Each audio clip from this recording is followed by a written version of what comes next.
Hello everybody, welcome to another episode of DOScider. It is episode 65. This is the show where I rank DOS games based on how I feel in my heart. If you're a sub or a patron or member, you can request a game a month to be put on the ranking. And hey, why don't we go into that ranking right now? Welcome. Hopefully you're all having a good day. We have 249 games on the list, making this number 250. And we've got a good one today. As we look down in the bottom left corner of the screen, we have a special request that came in from Yan Batari. Hey, S. Kennedy, and Emus, welcome, welcome. We have a request down in the bottom left. That's right. It's Wasteland. So, Wasteland is maybe very famously, I would think, well known as the kind of precursor to Fallout. Almost 10 years beforehand. A little bit loud. So a long time before that. And done by a lot of pretty legendary figures inside of gaming. Like, for example, if we go ahead, I'll turn that off for a second. What is this music? No? No. What? We should be on like a chiptunes thing. Why is this on chiptunes? Oh, it's okay. We're good. We're good. Get your lederhosen out. Yeah, it's made by some pretty... Get your lederhosen, we're going into the wasteland. But you have some writing credits and things that you might recognize, like, for example, Brian Fargo is the main director of this, well known for a lot of other games. I knew, like, a bunch of them because he was the founder, if I remember correctly, or, like, one of the main figures, at least, at Interplay. And then In Exile, so he's worked on, like, the new Wastelands as well, but also lots of games that we have on our lists already, actually. Things like, for example, where is it? Castles and Castles 2, Siege and Conquest, Out of This World, which you probably will know right away, right down here. You got, tons and tons of very, very famous games. Lost Vikings, he was an executive producer on. Fallout, of course. Fallout 2. And of course, his absolute masterpieces like Clay Fighter and Clay Fighter 2, Judgment Clay. Okay, they're not all bangers, but like there's a lot.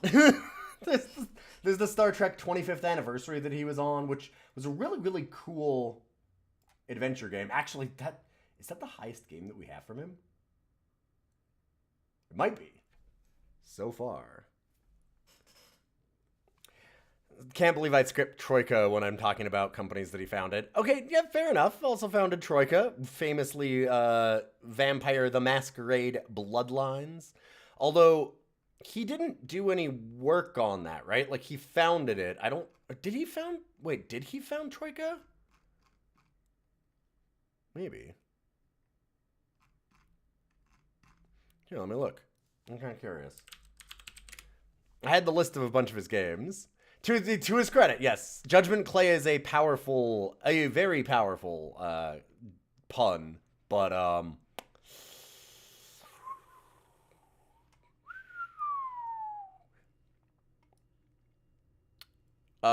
he did not found Brian Fargo had nothing to do with Troika. That was Tim Kaine, Leonard Boyarsky, Jason Anderson. Brian Fargo was not involved.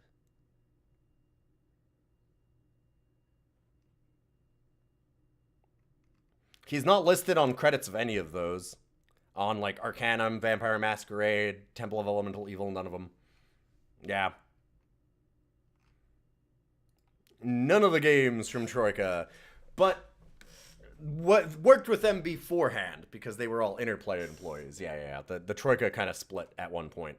The other name that you might notice on this list of names that we have a special connection with recently on our stream because of lots of stuff that we've been doing is right here in game design and scenario design. Funny, like, they don't really have writing back in these days, but I imagine that he did a fair bit of it.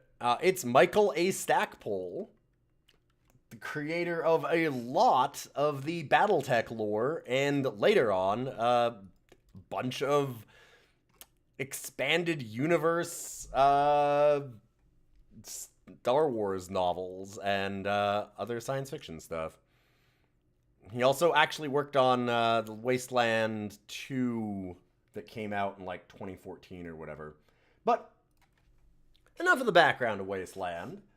This game is 1988, developed by Interplay, published by Electronic Arts. I don't know why I went to that.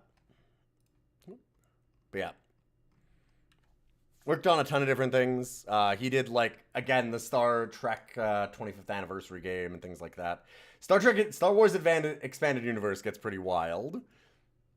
Very much so. There's some stuff in there. I liked the Stackpole stuff. We've talked about it before, but I liked the Stackpole stuff when I was a kid. So I don't know if I would have all of it hold up, but I didn't generally enjoyed it at the time. I was, like, making sure that I remembered all the stuff that they worked on, because I was like, I needed to go and do some research again, just take a very quick glance at it. 'Cause there's a lot of names in Wasteland that are pretty famous. We could go through more of it, too. Like, I mean, it's Interplay. It's Interplay. They became quite big after this. Was this actually, you know what? That's a good question that I never really thought about. Was this one of, like, Interplay's kind of big early hits? It probably was, right? Like in 88? I'd have to think so.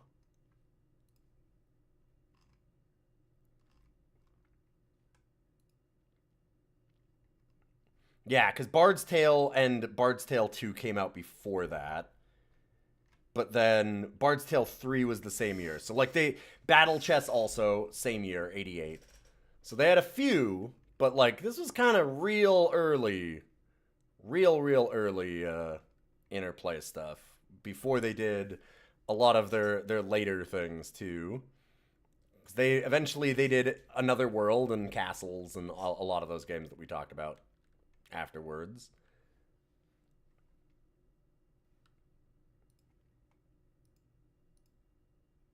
For now, let's go ahead and get Wasteland going. Oh, written by Alan Pavlish. Okay.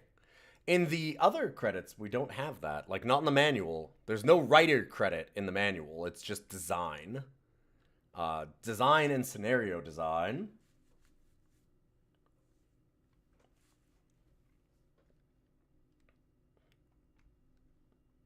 Somehow life continues in the Wasteland. Here, real quick, I want to start that over again, because there is a little bit of text information at the beginning of this. It's certainly a setting. It's very Fallout, which, unsurprising, because a lot of these people went on to do Fallout.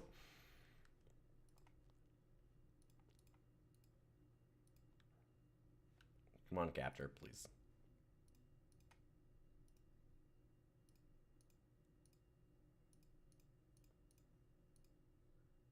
Why does it not want to do this?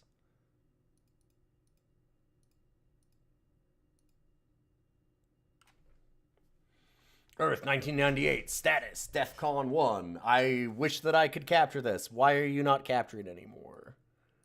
There we go. Diplomatic solutions to the world's problem fail. Yeah. High concentrations of radiation introduce random storms and mutations. Somehow life continues in the wasteland. Oh, I missed some of it. It does not want to capture the beginning of this. DOSBox is weird about a lot of that. One of the neat things, 88 mouse support. Like, right away I was kind of surprised about that. Oh, there we go. It does actually loop. That's good. It's just like these little starting things. I love the psychedelic kind of effect that they have here on the gigantic nuclear explosion.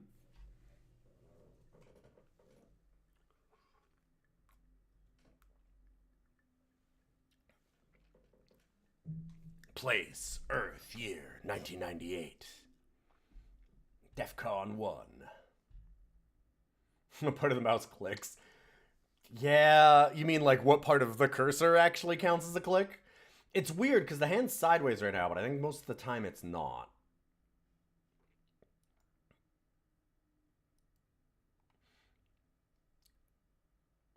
Or maybe I'm wrong. I know that it does enter a new location. It does turn into a pointer, so it's a little bit easier than some of the really bad curses that we've seen. Although you get that nice flicker effect back and forth when it's going from one to the other, like you get in a lot of early games and applications. Entering the Ranger Center. So in the manual, there is a little bit of a setup, and I'm not going to read the whole thing. It's very short. It's only a couple pages. But essentially, World War III's happened because the U.S.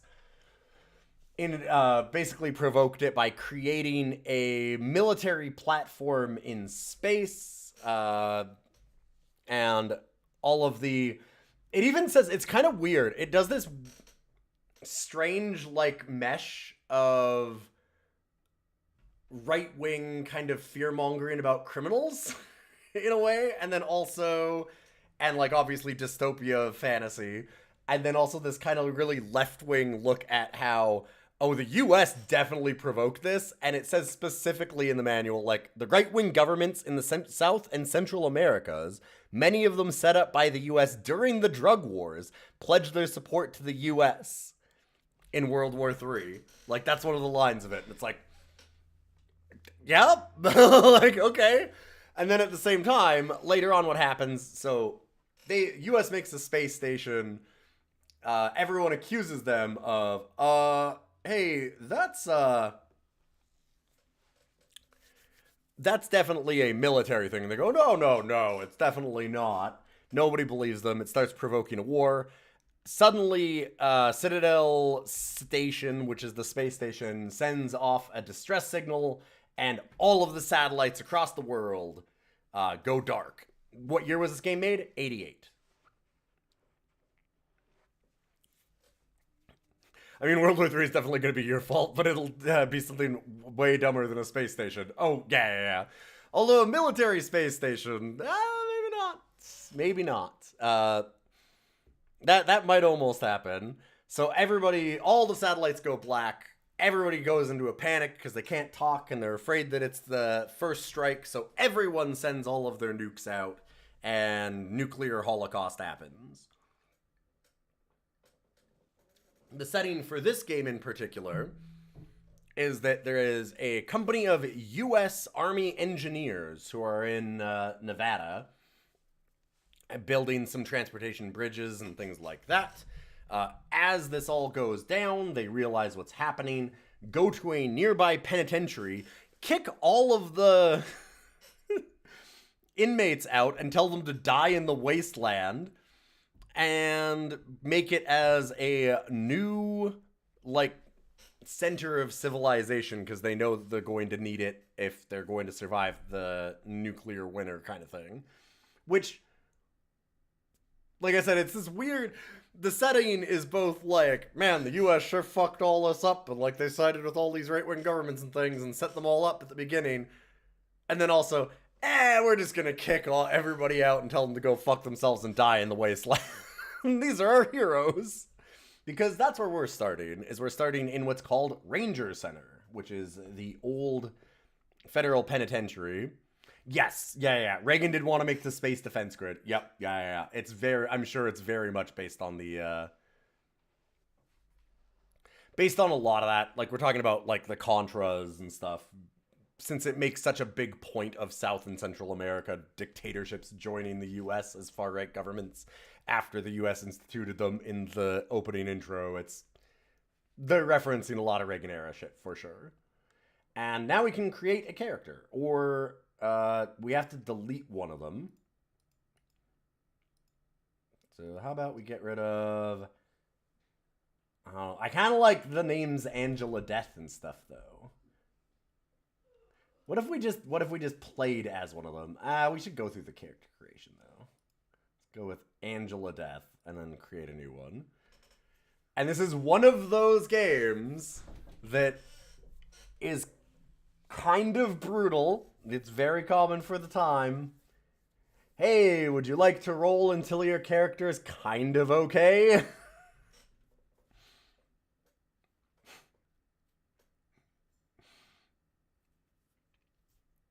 IQ of 4. The IQ system in this is how you will actually learn a lot of the skills. So there are a bunch of different skills that you can get, and they are capped at what you have for an IQ. Your IQ can keep going up, and you have to have a minimum at a certain point to get a bunch of them. But the highest IQ skill is 17. So 4 is not as bad as it seems. At 4, you can learn brawling, climb, clip pistol, knife fighting, pugilism, rifle, swim. And then at IQ 6, you get knife throwing and perception. So you kind of get most of the abilities, I'd say, are at IQ 3. And you start getting like acrobat, gamble, lockpick at 10. It's not like too horribly low. Hey, Death Incarnate, good to see you. A few of these characters show up or are mentioned off screen in later games. Nice.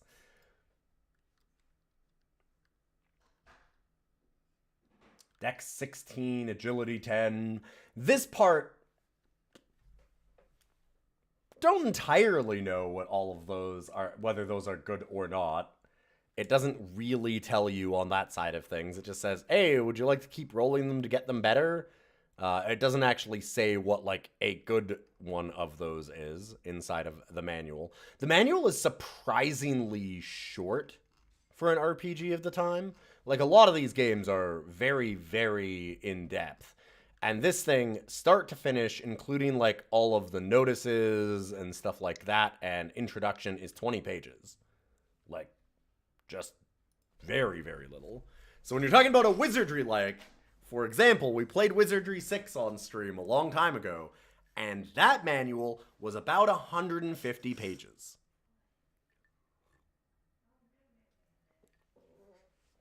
To just compare and contrast slightly. Oh, Angela Death sounds like somebody tried to make a love interest for Vic Rattlehead for one album before being shelved for eternity. There's a lot of real good names here, honestly. I mean, these 4 are all pretty good. Hellraiser, Thrasher. I'm kind of partial to Snake Vargas. I do appreciate a good Snake Vargas here. I don't mind a low IQ character. I wonder if we want to go for more strength, though. So I guess we will try and reroll. IQ 15. Our rank should always be private, I would imagine, because that's actually your levels. And we'll see how it goes in game, because like I said, it's surprising how little of the manual actually explains the game.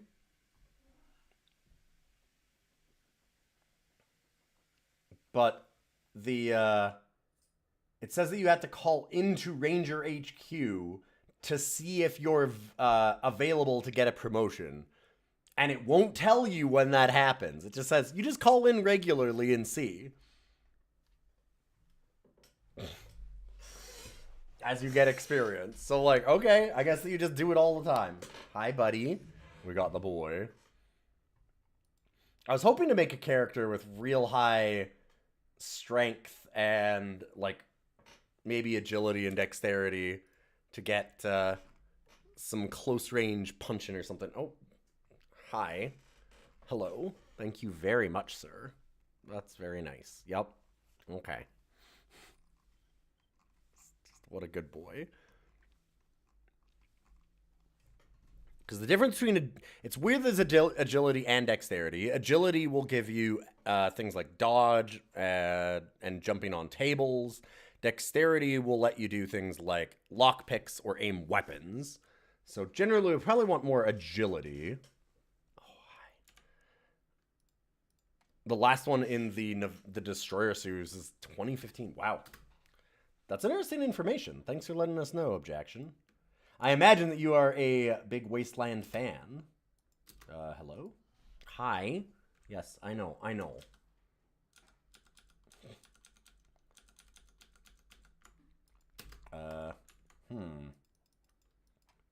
It looks like we might have had a problem. Did you hit a button? I think you hit a button, because I am having this freeze. Give me one moment. I guess I'm going to have to restart things.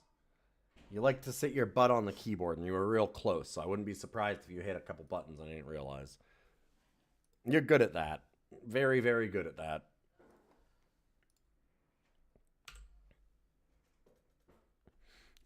I certainly do not mind the trivia. I might not acknowledge all of it, because I can't acknowledge everything, but no, you're good. We were talking a lot about the trivia early on, because it's interesting to talk about it. It has a lot of cross-sections with things that I already know and like, that Michael A. Stackpole was not really a writer on it, from my understanding, but did more actual game design, which is weird because Stackpole is more well known for writing a lot of the early BattleTech novels that started off like the Mech Warrior BattleTech universe. And then later on doing like a lot of Star Wars expanded universe fiction and things like that.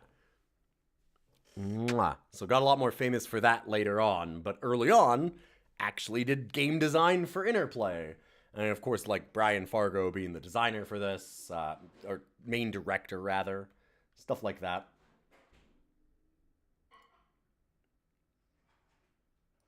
Sorry, Angela Death. 1410, 14. That seems a little bit better. Max Con of 25. This is a very well-rounded character. We'll go with that. Sure. Hi. Mwah. And of course, as usual, we always have to have a good Jeef. Oh, buddy.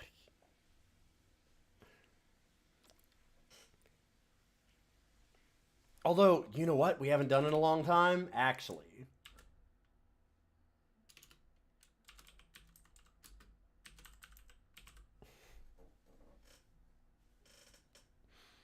We haven't done a Zoltan in a while.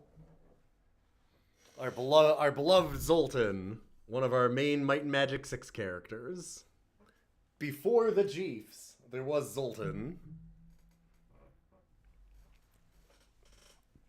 And you know, he's got to have a regular name also for the Wasteland before that. Zoltan's obviously his nickname. Razor's got to be his, like, you know, main name, his regular one for Wasteland play.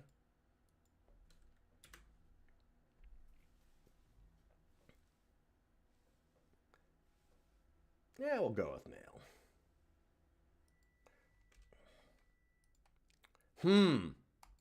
Okay, I am having an issue where it did actually freeze again. I wasn't having this earlier. I don't like that. I hope we don't have issues with this continually. Hi. Oh, don't bite me. That's not a great sign. And I had to do this every time for some stupid reason. So that is apparently not caused by my cat. Oh, buddy. Oh. I feel the cosmos. Yo! Thanks for that, man. For Wasteland. No. We are here. Hey. We are Jeefing it. You cannot and by have it my I drink. mean ha. My Zoltan. Sorry, he's giving me some trouble. Oh, buddy, you're back. Okay, hi. Hello, welcome back. Yep, I know.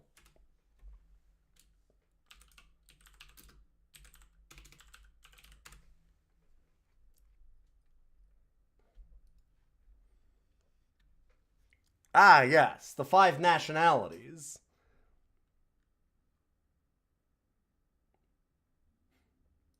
We're Russian. Let's go. So we have IQ needs 3. We can kind of go down and decide which ones we want. I'm still surprised that it has, like, such a good cursor. That's so rare in these kinds of games at this time.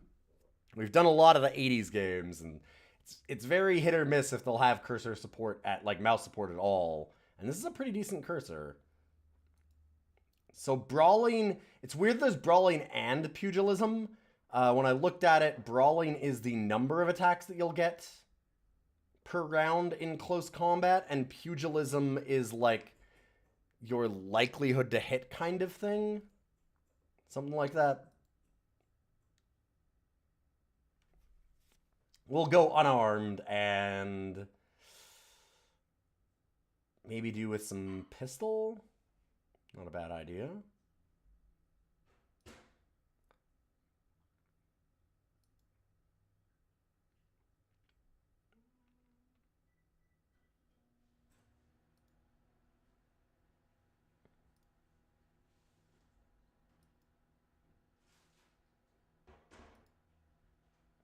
Oh, right, and it requires 4 points, of course. I see. Sure, all right.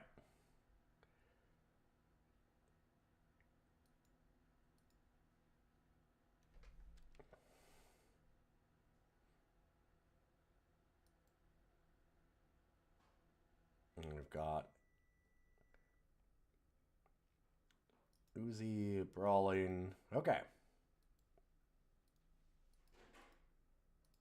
Oh, I think that this is our full party. Right, of course.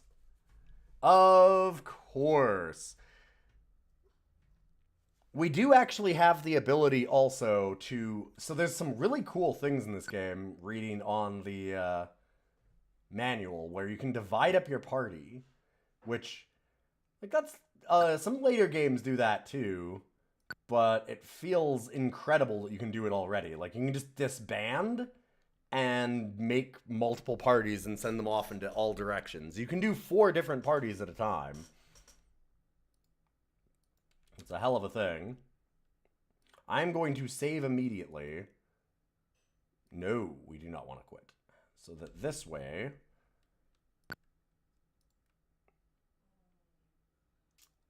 Ah, this mountain is in your way. Go around. Sure. I'm trying. It is very warm.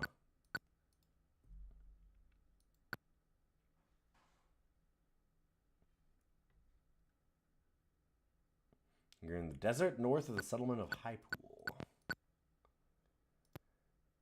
It doesn't give you a whole lot of info at the beginning of things.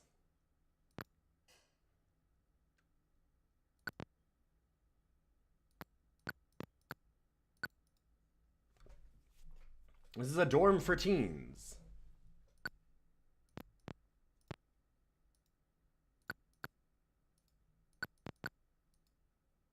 This is a wall. Man, there's a lot of teens in this settlement that they need this many dorms. Entry is cool. A store counter is nearby, and the room beyond looks like a gaming hall. Mr. Jumbo. The door is locked.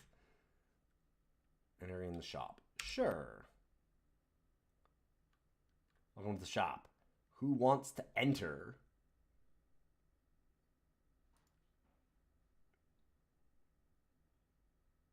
You can pool your money so everybody splits it. We have no money. I'd like to sell. And then just leave. I wanted to check it out. Okay, note tacked on the wall says, Cave.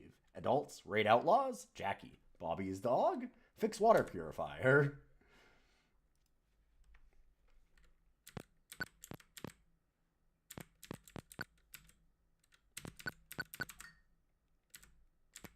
Just a whole ass city for only teens, huh? You don't need to go into the infirmary. This looks like a workshop. Old machinery is nearby, and there's a cot in the back.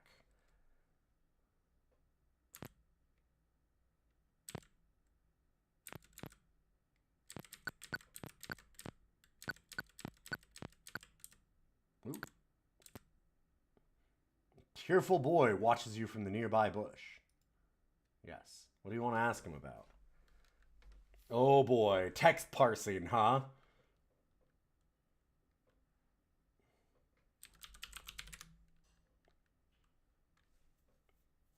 I don't know.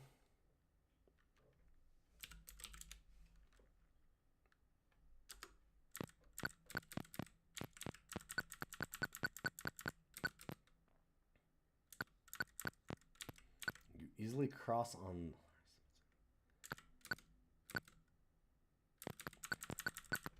I was just curious. I had to walk back across it and see if there was an issue there. Leaving high pool. Yes.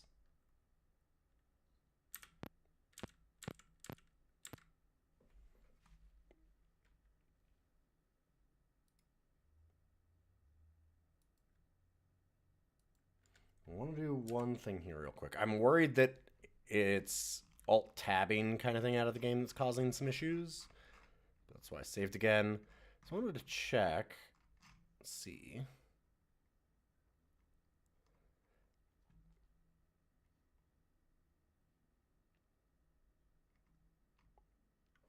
Objective. The first thing you need to do is read the command summary card. Yeah. So the game, you've been waiting in the thing. Your party, the famed Desert Rangers, has been assigned to investigate a series of disturbances in the desert. After several strategy meetings, you decide to search clues in High Pool, the Agricultural Center, and the Rail Nomads Camp. Okay. I wanted to make sure that I had the locations that I needed to go to off the start.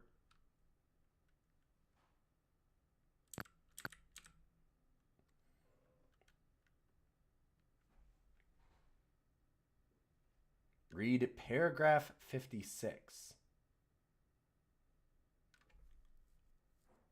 What? That went a little quick. Just passing through. Miguel looks unhappy, nods, and walks away. The other men also seem to understand your reluctance. You see something in turn just in time to stop a rock with your forehead. Miguel yells at a small boy. Angela Death gets hurt for 1 point of damage. Do you seek revenge?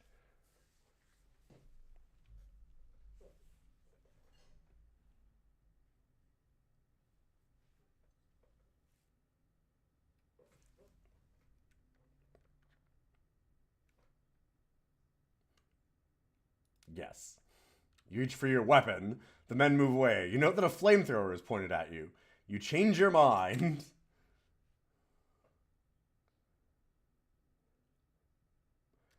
Wow.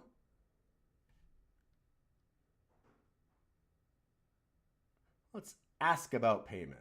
Pay? Farmers look at each other, then dig through their pockets and offer you several bits of colored glass and some shiny pieces of aluminum. Seeing the confused look on your face, Miguel says they will also offer you several, says they will also give you food. I'll give them some help. Miguel is pleased. The other farmers smile and thank you. They lead you to the vegetable field. Okay.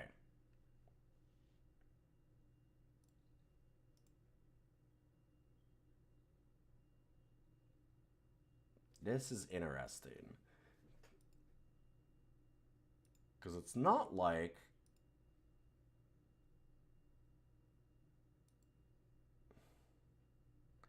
Read paragraph 84.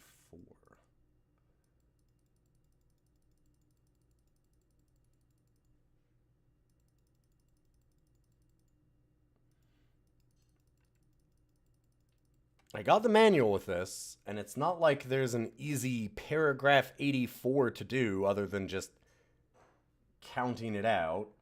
But that would mean that there's probably something that I am missing for that.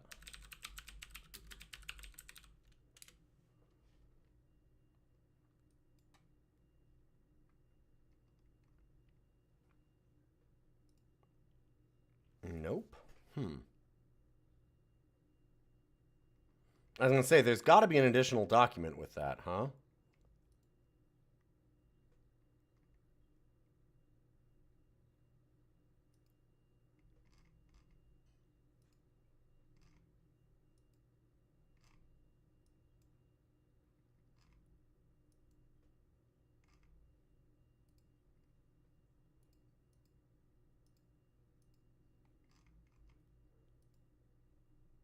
Wasteland paragraphs. Here we go.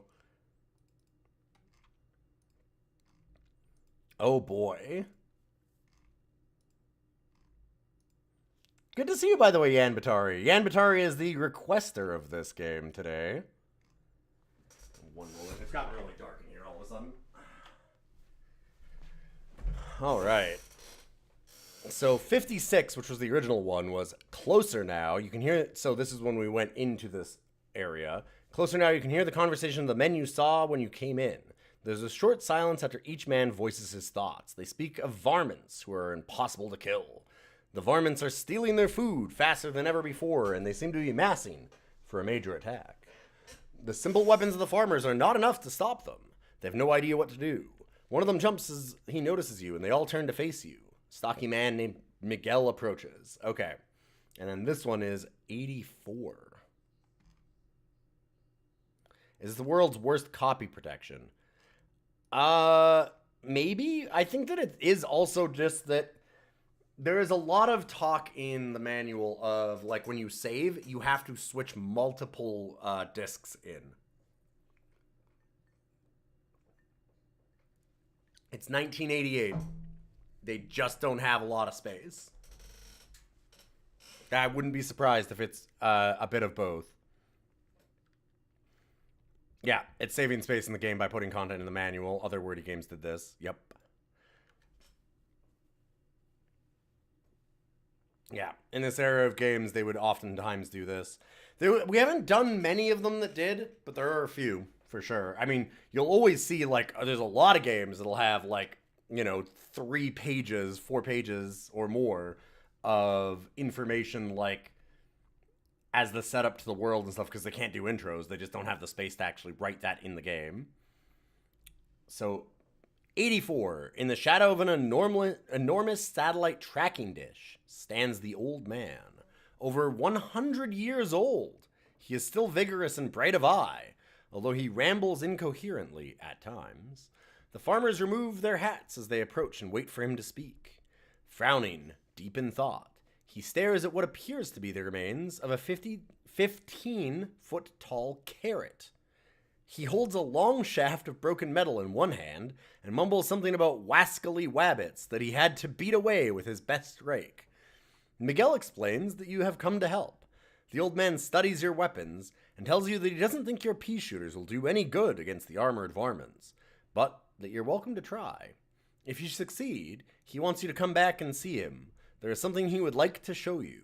Free to roam the veggie field, you head towards the carrot patch. From a distance, you hear the old man warn you, "Watch out for Harry, the bunny master."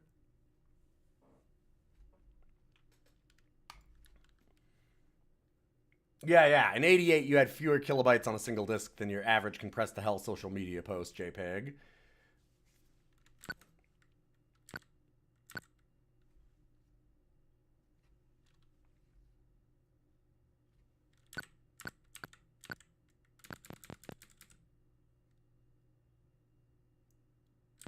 Got a root cellar. I was going to say, is that a catapult aimed at the north wall? There's the satellite dish.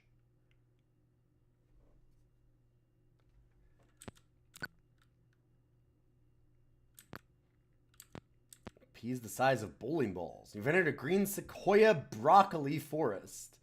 The 30-foot tall stalks tower over your puny human body. At your approach, opossums mass for an attack and waddle towards you. 1 opossum and 3 opossums appear at 2 feet.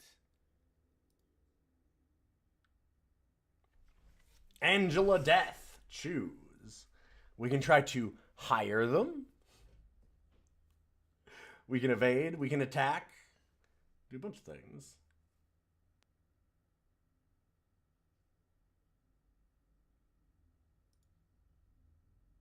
It's alright. So they're all 2 feet away.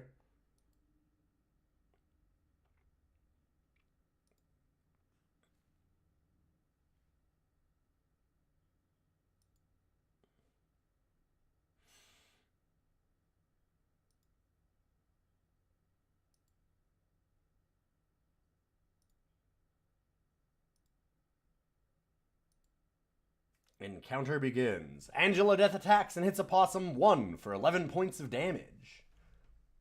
Snake Vargas attacks and hits a possum 1 for 9 points of damage. Possum misses. Thrasher hammers the opossum for 14 points of damage, killing it. Okay, so they're probably around 14. Yeah, either 13 or 14. Ooh, and I get 2 turns of attacks. Nice. So exactly 14, maybe?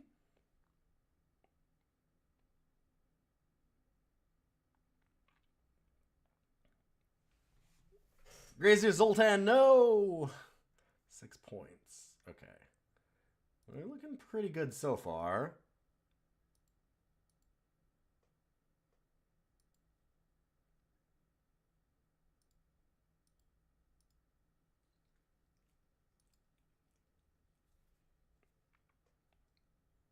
Maybe we hit the same opossum twice. We must have.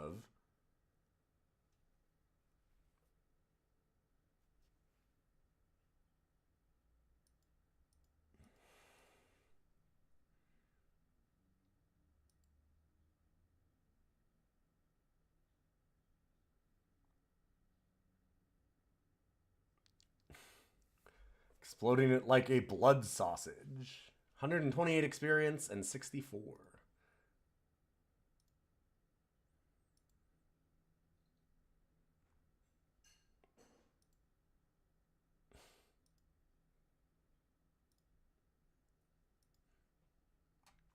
Just wanted to see what all little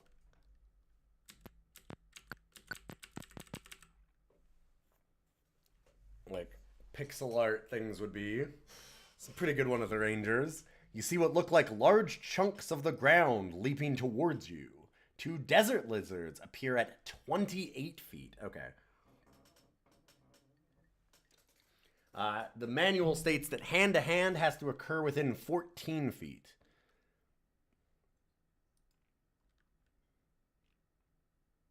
So with that, Angela Death, these will be submachine guns, I believe. And so that does mean that we should be able to attack from medium range, which it seems like we would be in. Thrasher needs to run. Who should run? Single player. Towards them. Snake Vargas can attack. And Razor Zoltan will also run. Just the single player. And we'll go to the left. Yes, those are the options.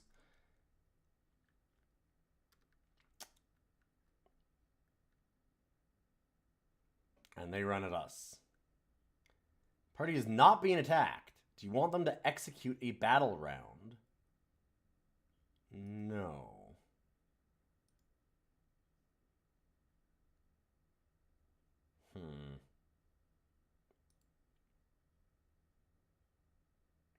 Okay. So they're just up a very... One thing here is now I don't know how far away they are necessarily. Okay, they were close enough. And we've actually split up the party too, because some of them are close and some of them are far now. And actually, yes, we do want to do a round because they're not being attacked. This party is not being attacked, the split one, but they can still attack because they're not within melee range, but they've got guns. So this is the thing we want to do. And it's Thrasher. Okay, yeah. So he can go over there. Zoltan is the only one being attacked.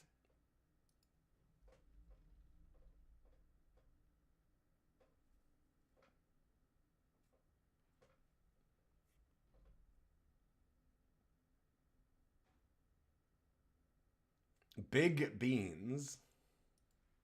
What? Big beans. Sure, they'll execute a battle round.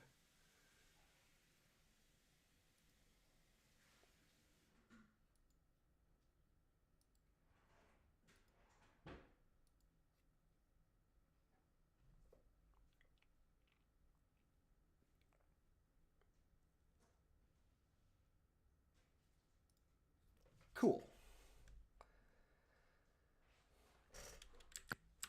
And now we get together again. It had big beans because that's what we walked into. And we want to do an encounter round. And the reason that we want to do this is it does talk to us about this in the manual that, like, you can go into your inventory and do it this way too, but it's a lot faster to just say that you want to do an encounter round because all of our weapons will need to be reloaded.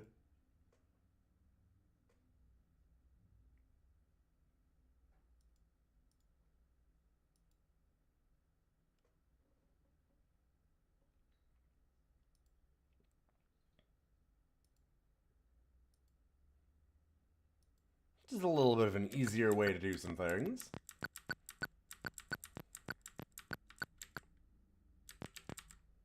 Heavy wooden door, reinforced with steel, defies you to open it.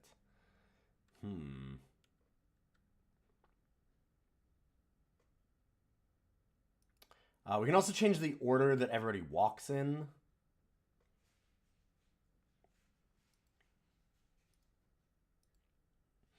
Generally, it says that it doesn't change, like, the likelihood of a certain character being attacked. Like, they won't get protected in any specific way. Unlike some of the RPGs. Like, a Might and Magic will actually have the order matters, right? Like, if you've got... I mean, the order matters here too, but in a different way. But order in combat really matters, where you want to have your frontline people in the front. Because otherwise, if you put your wizards there, you are going to eat shit. In this one... It's really more about, like, characters that might have, like, stealth or spotting skills, things like that. You just want them to be in the front because of those kinds of things.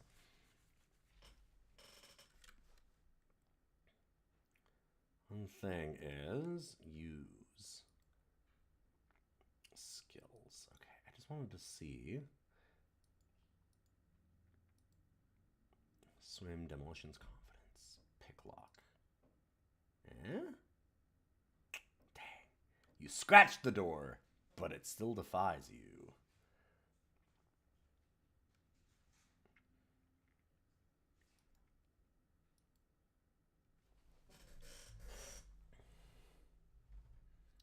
IQ. Alright. So that's how I'll be able to see everybody. Snake Vargas is 17. Does he have better? He has Medic. Medic, it says, is really important, which, I mean, yeah, I can understand why.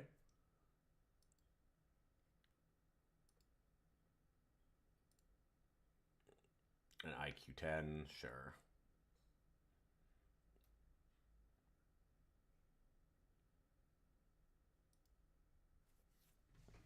Hey, Cosmic! Good to see you.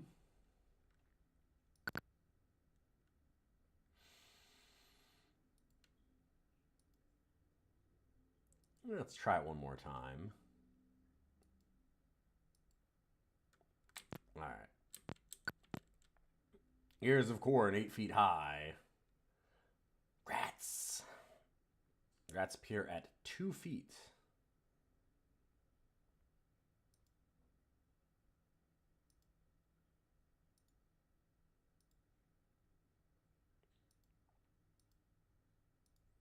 Attack 2 rats. This is a really neat little game so far. I like it's got really good pixel art here. And, like, one thing that I was worried about with playing this kind of game, because we've run into this problem before, is that a lot of the RPGs, especially pre-90s, they get a little bit better depending, I'd say on average. Like, there's definitely still ones that are real rough. But they get a little bit better, just a bit, when you get into the 90s about it, where they are impossible to use in a lot of ways. Like, you can play them, and I definitely would have back in the day, and even now. I mean, as we know, I'm a NetHack fan. I'm not above learning some pretty complex systems in a lot of ways. But at the same time, starting these and actually running through them in a timely manner the first couple times is, like, rough. It's rough. Like, having to draw your own maps and all of that stuff, right? Like, they are meant to be, you're going to sit down and you're going to play for 2 hours and you'll get 2 rooms done. That kind of thing. Like, they are extremely crunchy. This is a lot more approachable. Way easier to use than I was expecting. I mean, having mouse support and all that stuff, wild. Wild to see.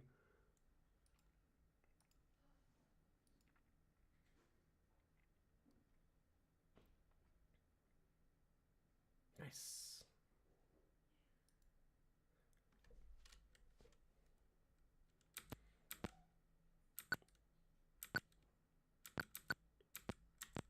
Wheat. Lots of wheat. Shoot. And more rats. That is a lot of rats.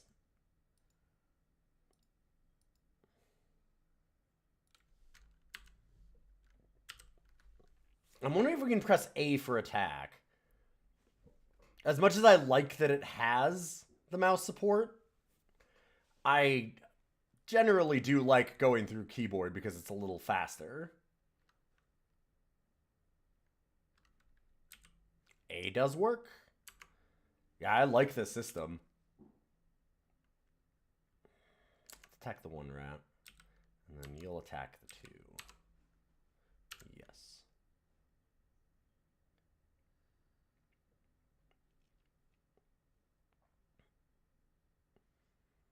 Is that rat 2 feet tall? Is that what it's saying? No, it's about combat distances. There is actually distances that matter in this game.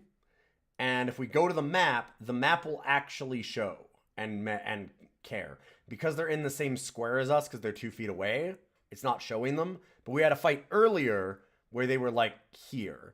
And we actually needed to run characters over and split our party up to do the fight.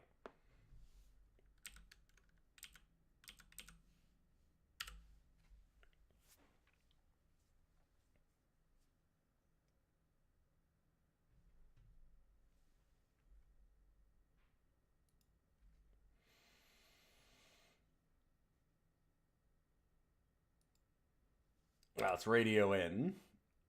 Angela Death don't have quite enough experience to be considered for promotion. Thrasher don't either.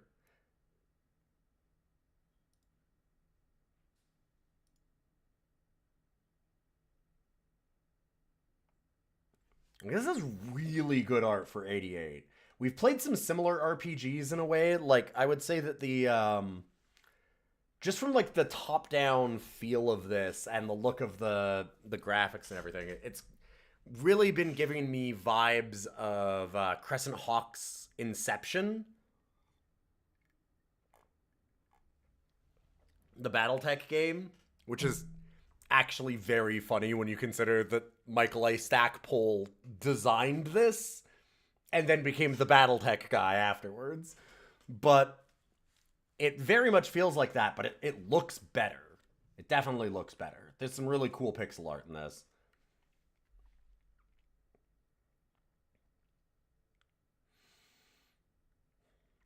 Let's go in an encounter round.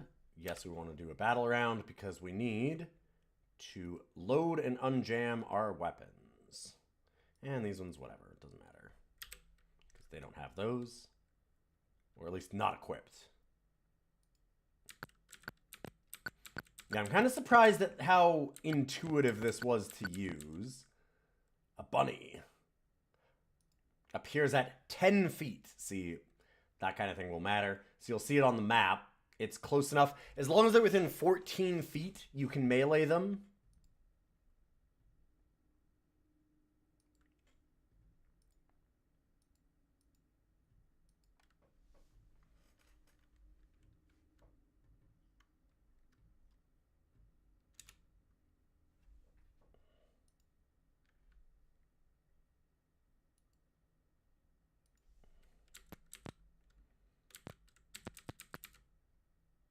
Well, 2 bunnies. No, no, no, no, no. Attack, attack. Yes.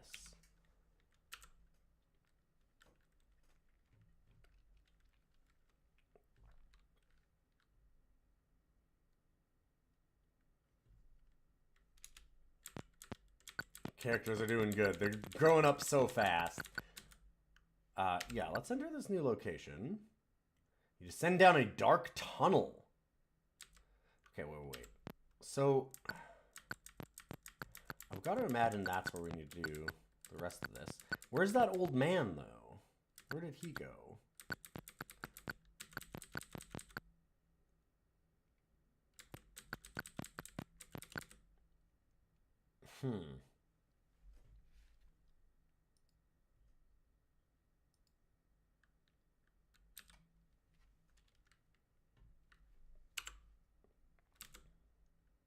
Aha. Picked it open. Who wants to loot? Let's get Razor Zoltan doing it. A crowbar and 10 fruits.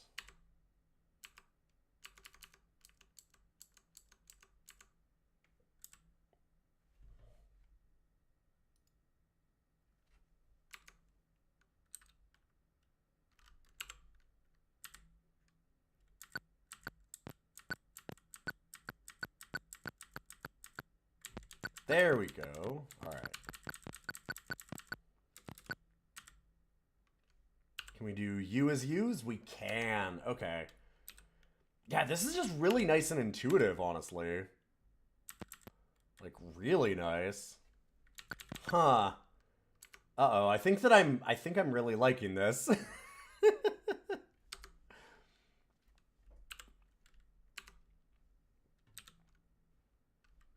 Oh no. It's decent.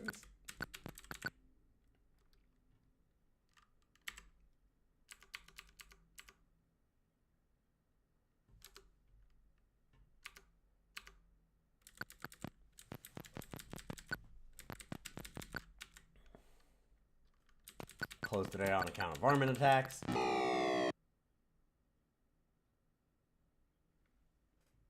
You hear a whistling noise overhead. It is getting louder. You barely manage to jump aside as a giant rotten tomato explodes onto the ground, showering you with juice. Huh.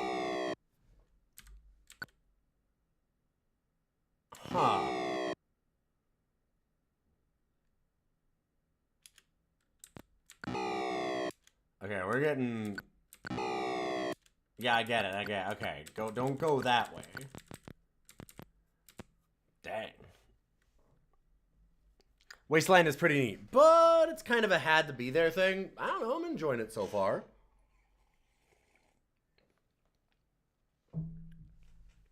Good to see you, J-Dub. One thing I don't remember that I should probably look at is, I mean, I know that we have the medic skill, and it cares a lot about that so that we can have characters, if they go unconscious and stuff, not die. Things like that. But is there a rest command in some ways?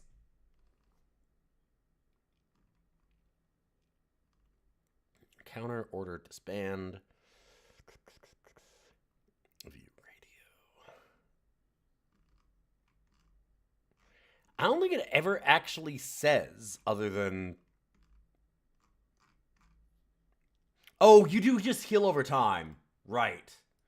So it's probably... My guess... Max con is 27. So what are we at now?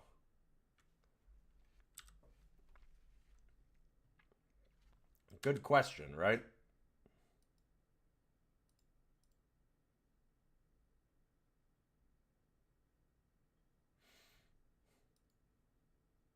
There we go.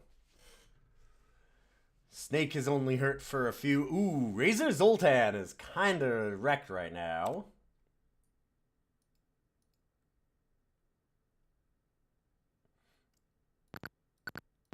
We can just rest in one spot. So if I choose to rest a whole lot...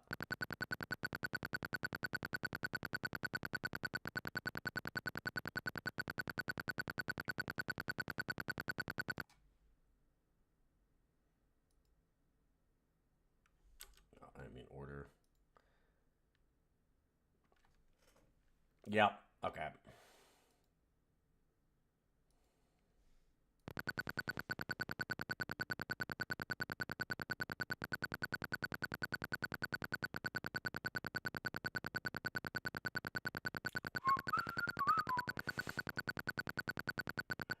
go to 8:30. Something like that.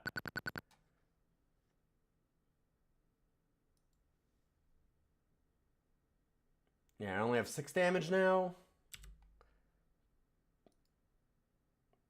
Go a little longer. Go to 9:30.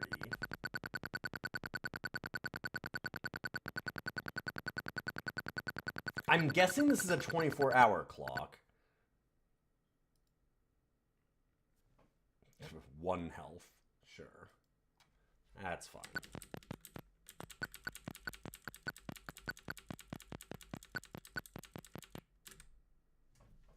Let's go down this dark tunnel. 2 bunnies. Yeah, it would be really nice if there was an escape option rather than just a rest option rather than just holding down escape or your mouse button like I was doing, because that's not amazing. See, now we're going to need to run in to close, which means we want to do our single player running south towards them. You can also run away. You can just choose to, like, leave a fight. But we're going to run towards them.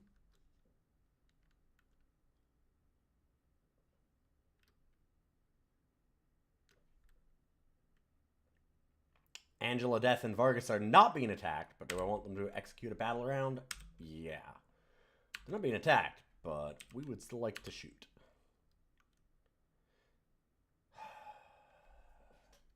Question is, am I close enough to hit?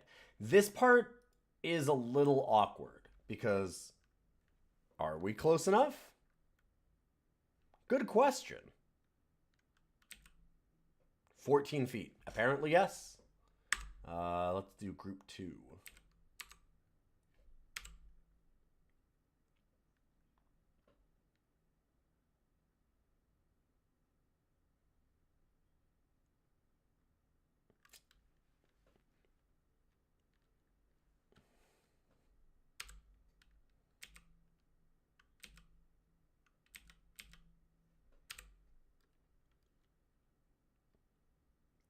Get him.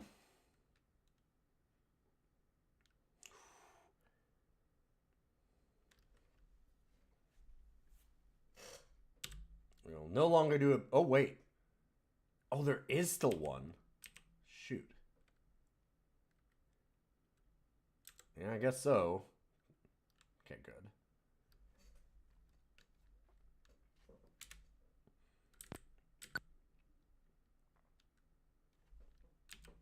It is also more than a little bit awkward that, like, calling in for promotion, you just have to, I don't know, just guess. And it just tells you all the time, too. Like, in the manual, it says, oh, just call in constantly and see if you're available to actually do it. Prairie dogs, armored brown lumps. Okay, so this is the part that might be a little bit rough.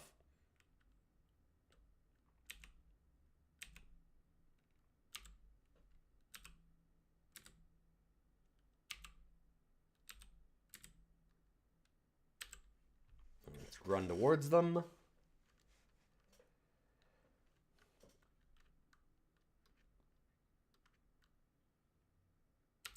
We could have also chose to not run at them, I suppose, and just let them come towards us.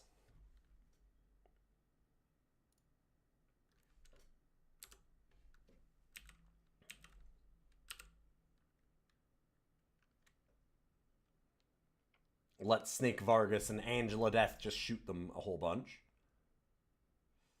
Prairie Dog misses.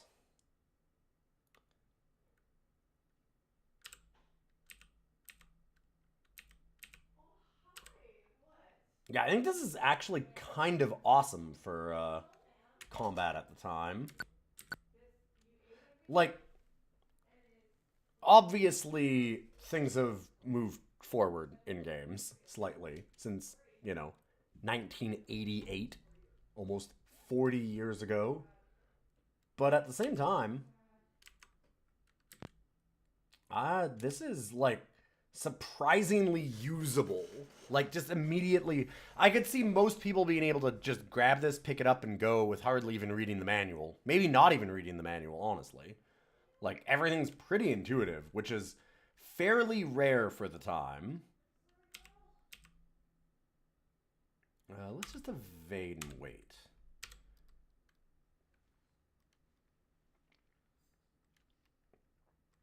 Let's let them run at us.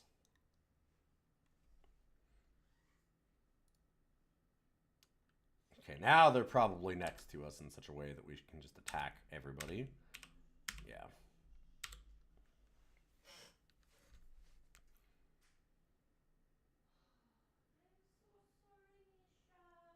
Fails to do any damage.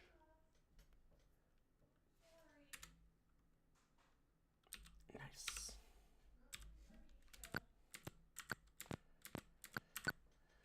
Of course, it's sad that there's no actual music, but that's kind of the thing, right?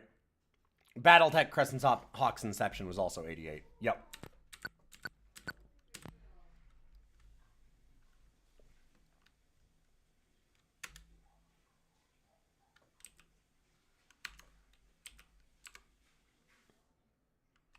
So we can actually go to weapon, and I can switch to a pistol.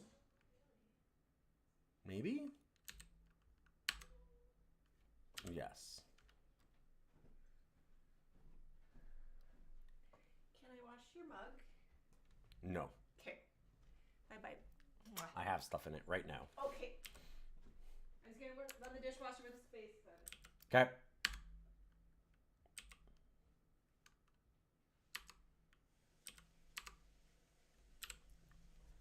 Do some shooting with these characters. Oh, I also need to remember to reload somewhere because we might run out of ammo on some of these. Down to 7.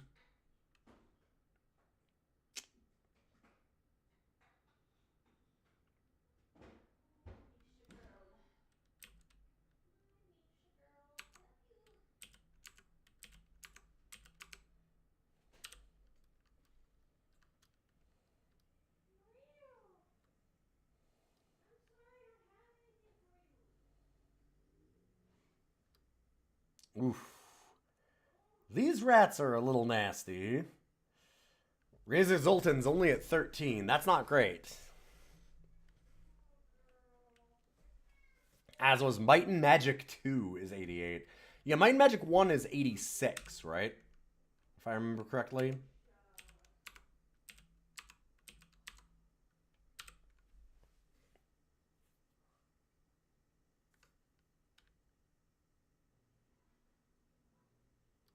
Damn, nice.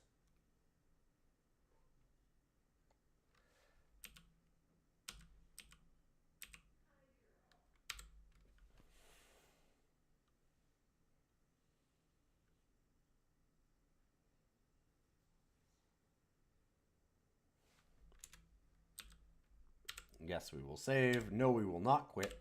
We will have her take a encounter round so that we can go ahead and load our weapons. Here, I guess I'll load and unjam. Use those options. I remember that because that's my birth year. And I am just a little bit of a Might and Magic fan. I would always like to make sure that I have my lovely Might and Magic diploma fresh on my desk.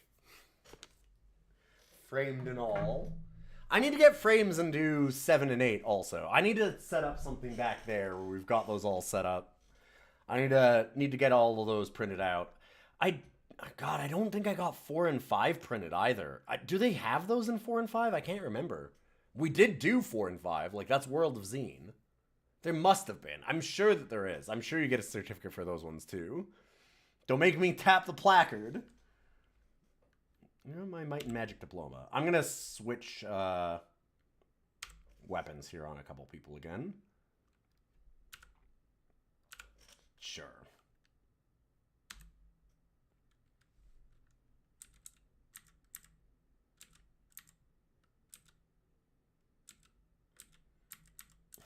Actually, hand mirror. How do I unequip it? Maybe just click the same one?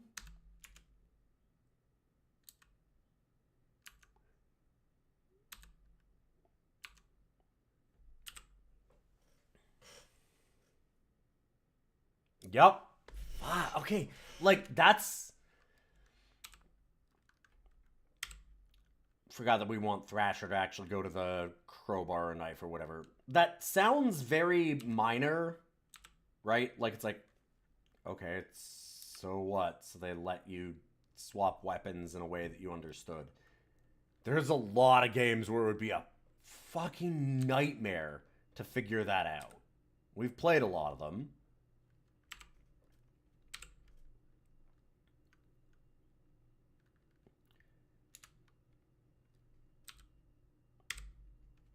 Like, this being very intuitive to pick up is good.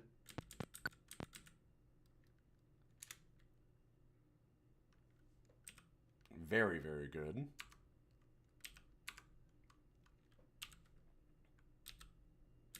Alright, let's run down towards them.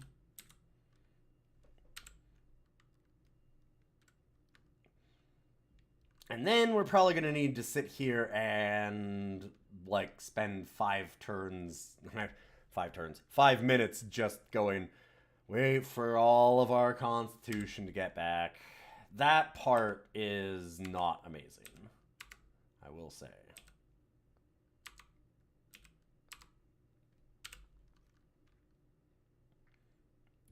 The different combat groups is a very wizardry 6 kind of thing. A lot of dungeon crawlers that did that. Try hiring the rats. Maybe I could, actually. Might not be a bad idea. Just for fun. They probably don't have high wage expectations. We've gotten all these fruit. They're probably welcome to them. Good to see you, by the way, Snuffy McGee. It's good to see you. All right, let's hire the one rat. Sure.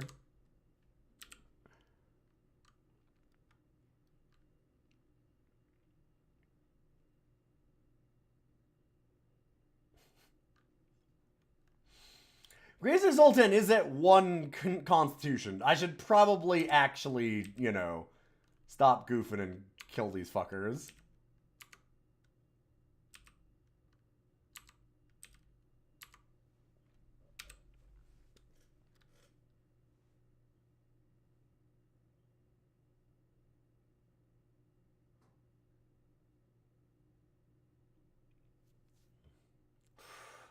Uh-oh. Downed. Hey, Jeff. Good to see you.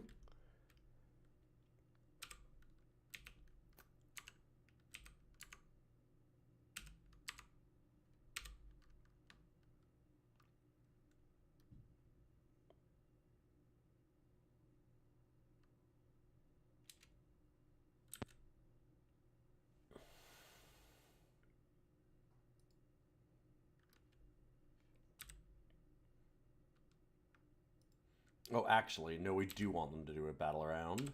Yes. Once again, load. And sure.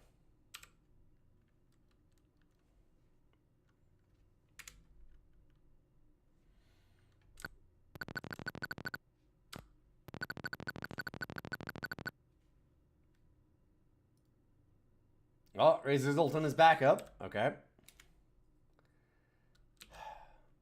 So let's save. This part, I feel, is going to be pretty bad. Oh, and they show up. Oh my god. And because I was holding escape, it's now doing this. Uh-oh. We have a problem. A new animal has appeared.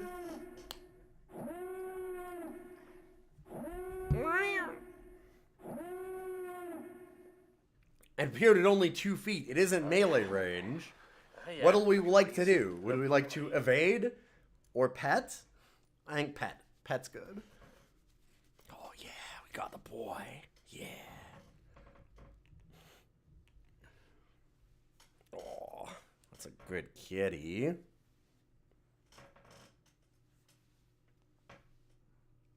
Oh. Hi. What? You were very helpful in us getting the stream going today. You made me like an extra 30 minutes longer to get it up and running because you came and laid on my lap and forced me to lay down as far as possible and wouldn't move. And I'm not enough of a monster to force you off. I did some other work. Oh, buddy. Yeah. Okay. Can I'd like to at least do my attack. Okay, there we go. Let's...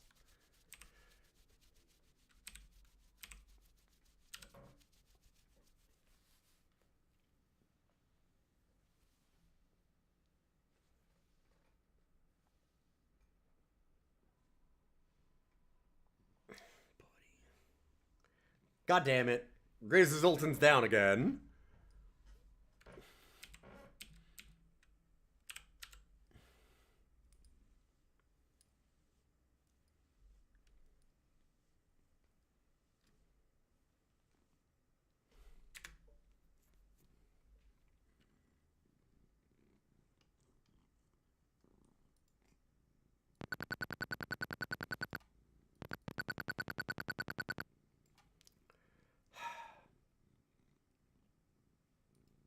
Grazes Zoltan is still unconscious.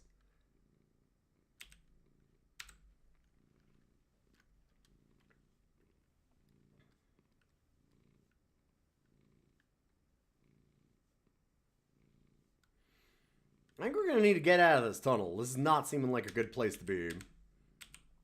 Oh, Grazes Zoltan's up at 1 point. Kind of wish he'd stayed down. I don't need him to get hit more.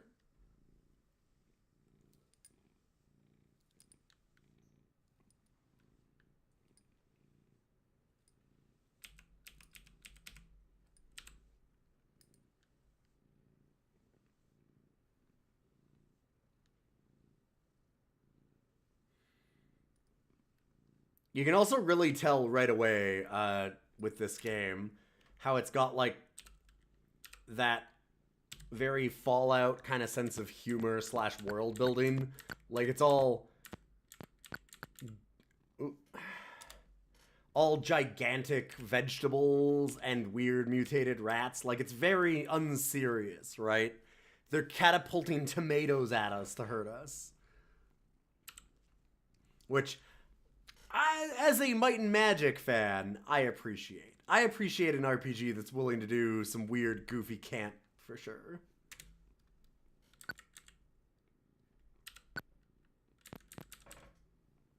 Desert lizards. Oh, yeah. Dang.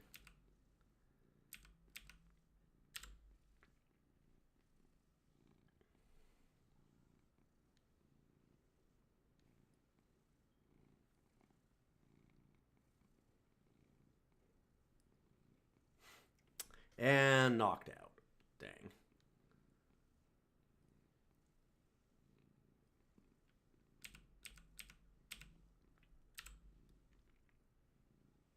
Oh, and back up again.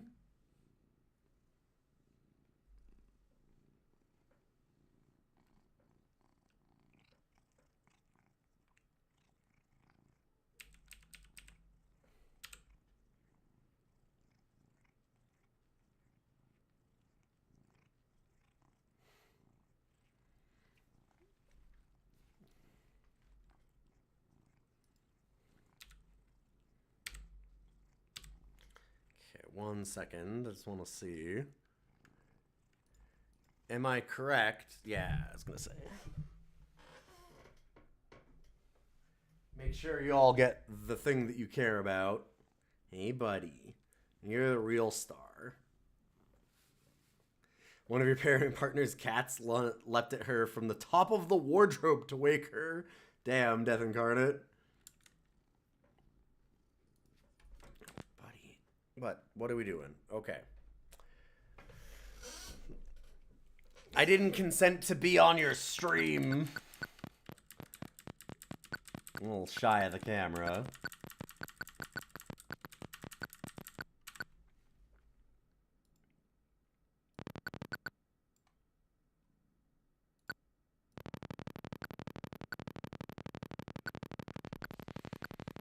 Well, time to sit here and wait.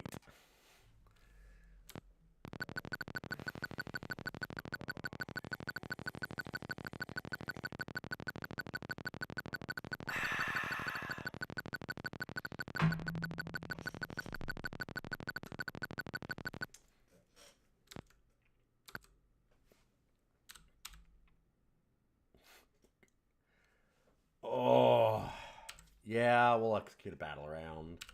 Need to load. This is pretty brutal. This part sucks. I'm really enjoying this otherwise. This is really neat. Again, for the time that it's at, this is a fantastic little game. But, oh, why is there not a rest option? There not being a rest function is ridiculous. Time does move faster in other screens. Like, it does say that on the overworld, time tends to move faster. So maybe it's better to just sit here?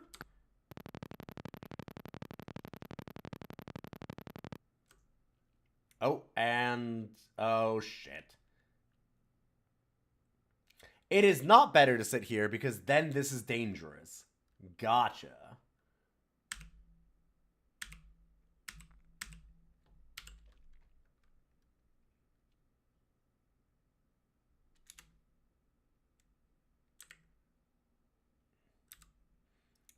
But it takes forever to do it inside the settlement, so I don't know. Let's radio in. Doesn't have quite enough experience.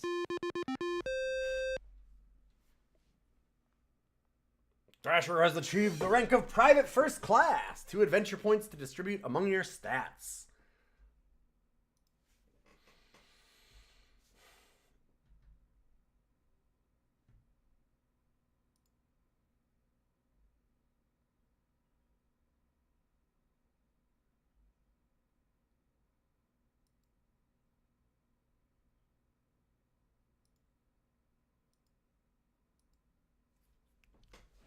Congratulations, Thrasher. That's a nice little level up screen, too. Yo! Red Mage Susie! Good to see you. It's been a little while. Welcome, welcome, everybody. Execute a battle round. No. We are doing a little bit of 1988's Wasteland 1. Designed by people like Brian Fargo and Michael A. Stackpole, who did design on this game, but didn't get writing credits? Or, like, the main writer is a different person. Michael A. Stackpole, you might know, as the writer of a lot of the early BattleTech novels and lore, and then later on, a ton of Star Wars Expanded Universe stuff, and then went on to join back up to do Wasteland 2, and I don't think he did 3, actually. I think he only did Wasteland 2, the newer ones that came out like 30 years later. How are you today? Good to see you, everybody.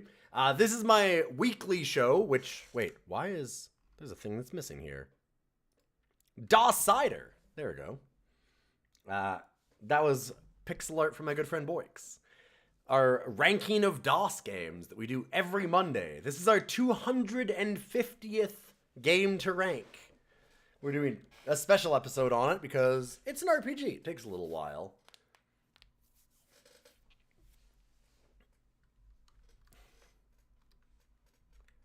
I'd be !DOS, but good attempt.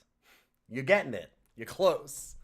It's just DOS. I tried to make it easier, and now it's not working. God damn it. Hold up. It might be this is the problem. I think that's my fault. Yes, there's DOScider.neocities.org. I do have a NeoCities page on it. Yieldy DOScider rankings. This game's neat. This game's really neat.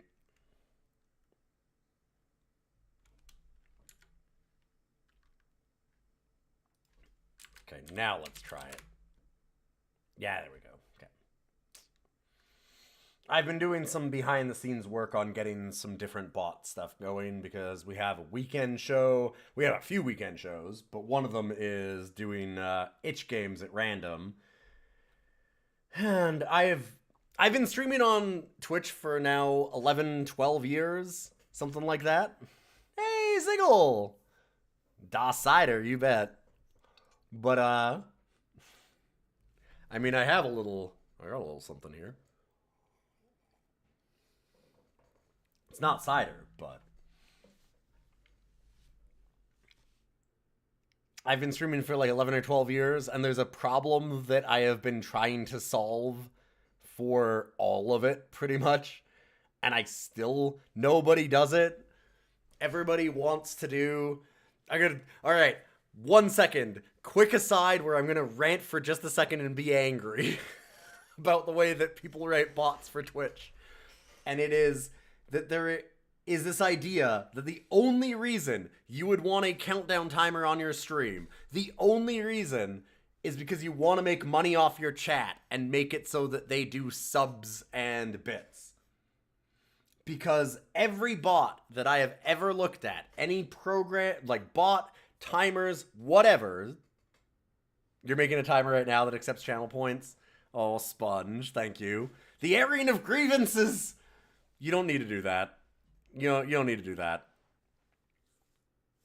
But, I'm still working on some stuff. I actually have a different solution in a way. You're almost done already? Well, he's not causing trouble. He's helping. Don't forget the Joker. Don't forget the Joker. The issue that I have is very simple. It's this.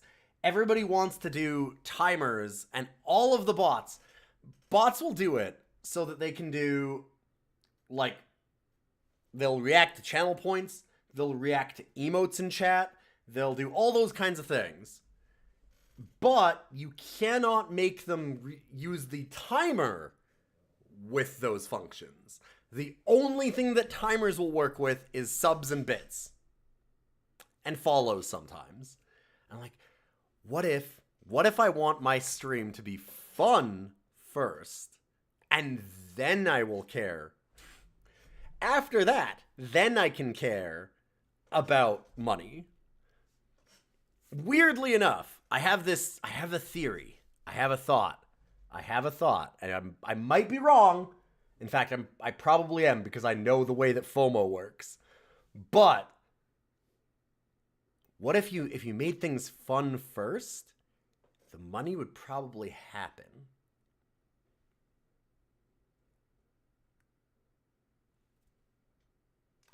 Unfortunately, that's not actually a lot of the way that it works, as it turns out. If that was the way things worked, then Wizards would be out of business. But, you know.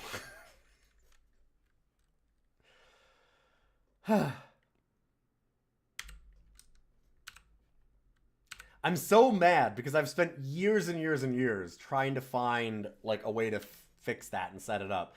And I even started learning some Python, and I got a bit of it, but it's just, like, it's hard to find enough time to learn Python while I'm also working and streaming and doing everything else.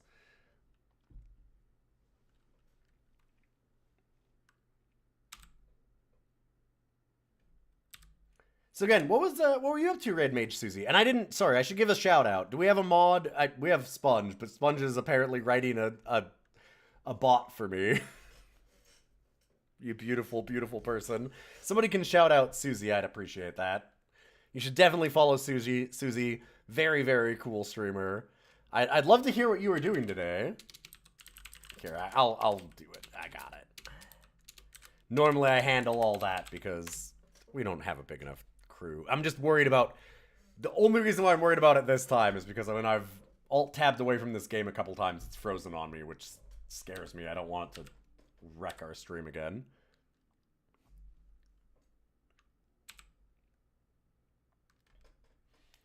Alright.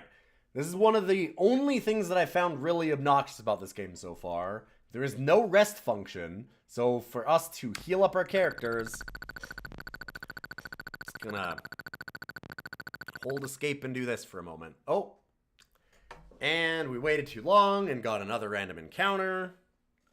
But I've been holding escape, so it's going to do all those queued up actions first. Cool, there we go.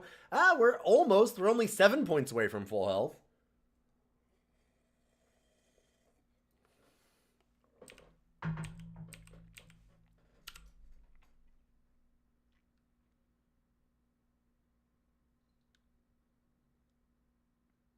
Ooh.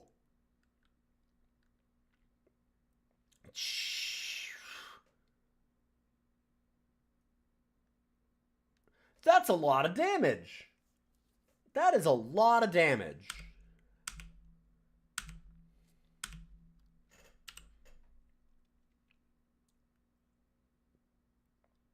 Okay.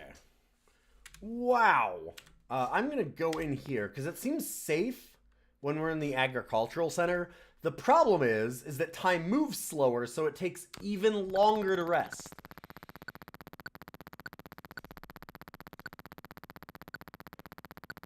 Because it goes a minute at a time, rather than 4.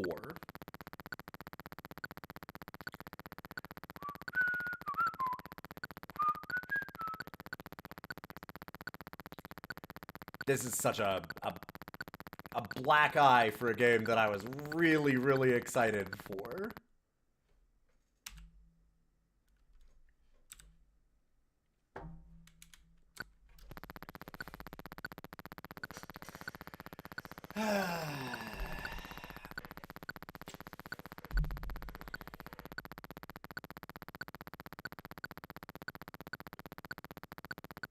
Should turn on some tunes from the 80s for this.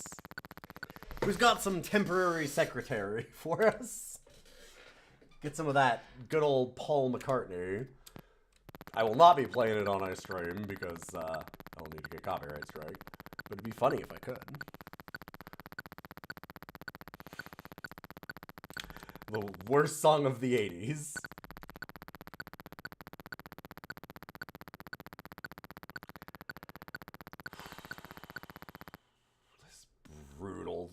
This does suck. I can't imagine how bad it gets when you get more and more health, too. Unless someone reports you could just not have it go to the VOD. Okay, but, as you'll notice, this is episode 65 of DOScider, which is actually kind of wild. I keep forgetting how long we've been doing this. And when I pull up the list of games that we have and all their rankings, or if you go to DOScider and do that, then I do in fact it says like Day of the Tentacle and then it has in brackets the number. That's because it's the VOD, where you can find all of the playlist on YouTube and stuff and go ahead and watch any of the episodes to see why I ranked them that way. So people can go back and like look at their favorite games and see how I reacted to them and why I ranked them that way and stuff like that. Or games that they haven't seen and be like, huh, what is that? It's not a series. There are streams where I do not care, and I won't give a shit if it goes to VOD or not. This, unfortunately, is one of them. Yo, Tyrion 2000. That game fucking slaps, Sig. Holy shit, Tyrion 2000 is great. Everybody talks about Raptor Call of the Shadows, and it's good. It's very good. Raptor Call of the Shadows is great. Top 50 game currently. No, I can split it off, but then it's a real pain in the ass to do that. It's a real pain. Oh, sure. Yeah, no, I can split it off in a way. Yes. Okay, I see what you're saying. I don't have that set up. And yeah, it's something. This is a really cool project for real. Thanks, Susie. It's going great. We've made great progress. Like I said, we've ranked. Today will be our 250th game that we've ranked, which means that, you know, I calculated it out, and I believe that if we go at about the pace that I've been doing, where I try and do 4 to 5 games a week on the Monday, although there's these specials where I only do 1, so I think that I average it at like 4 or something. We're at like only 13 years away from ranking all the DOS games that exist. You know, it'll be really simple and easy. Like, we're making fantastic time.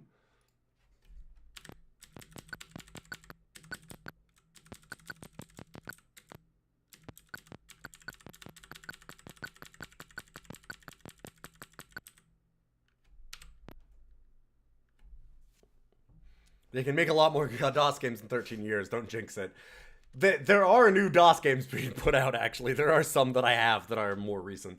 I have refused to do those, though. I'm like, I don't want to do, like, all the kind of freeware fun releases that are, like, retro throwback stuff with homebrew. Yeah. I'm like, okay, listen. Oh, yes, sorry, the list is still there. I apologize. Whoop. Thanks, Larian. And good to see you, Petty. It'll be over before I know it. Probably true, but that's not comforting.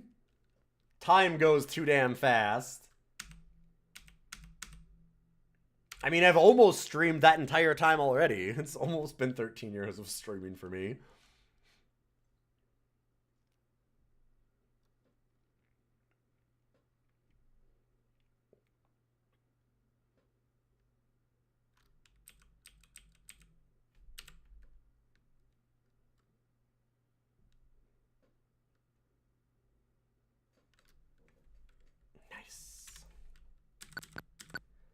Who wants to loot? Let's get Snake Vargas doing it. Grab some fruit. There's a ton about old and classic DOS games that was more about, like, the era of still figuring out what the hell to do with video games and less about the hardware tech restrictions, too. Yep. Oh, yeah, for sure. DOS is a really interesting era to cover. Because, like we've talked about, it's so funny how many people, when I first started this, were like, oh my god, you're gonna hate this. Like, there's so many bad DOS games. And they're right. But I would also say there are so many amazing DOS games, too.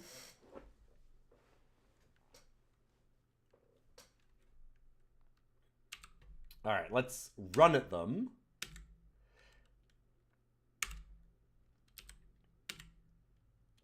And split the party.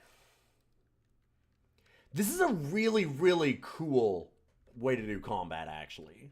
Like, caring about distances in this way, in a really tactical, kind of like top-down perspective, is something that games just didn't really do for a long time. It was so hard to split up a group like this.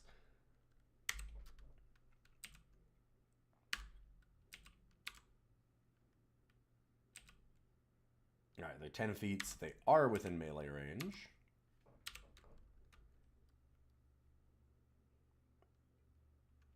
Like, it lets us essentially do a front line if we want. Like, it's rad. This part's really cool.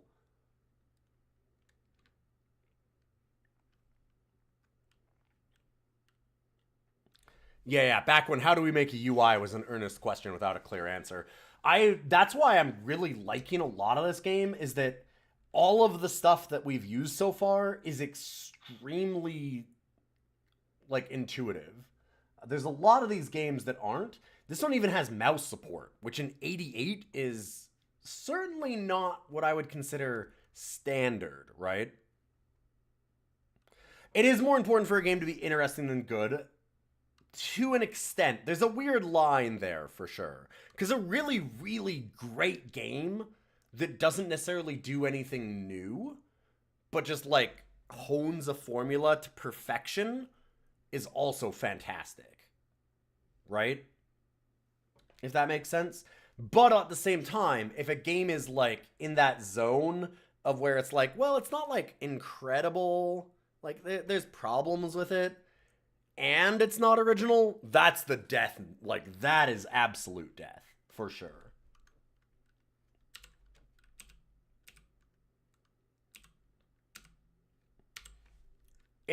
I wouldn't say it's a hard line where, like, every game where it's always more important to be interesting than good. But at the same time, like, there is certainly, you've got to be one or the other at the very best, right? Like, missing on both, being mid both ways, is the kiss of death. That's the real bad time.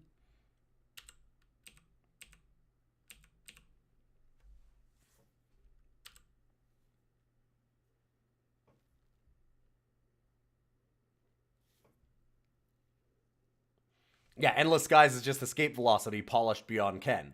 but there are worse fates than a perfect version of escape velocity. Yeah. That kind of thing. To use a game that we've played fairly recently that I have evangelized, because this is why I like especially doing the DOS stuff, because a lot of people know the SNES library at this point. Not all of it, for sure. There's more games than people realize. But a lot of the big classics people get, right? Like, you're not going to tend to find a whole lot of games that you're like, holy shit, out of nowhere on. Because it's like, oh yeah, no, of course people know about that. It's, it's SNES. You kind of know a lot of the best games on there. And it's the same thing that I like. It's why we have, and speaking of, watch the movie Hundreds of Beavers. We're putting out a podcast episode on Rough Cuts for Wednesday. But that movie's top 5 comedies all time for me right now, I think.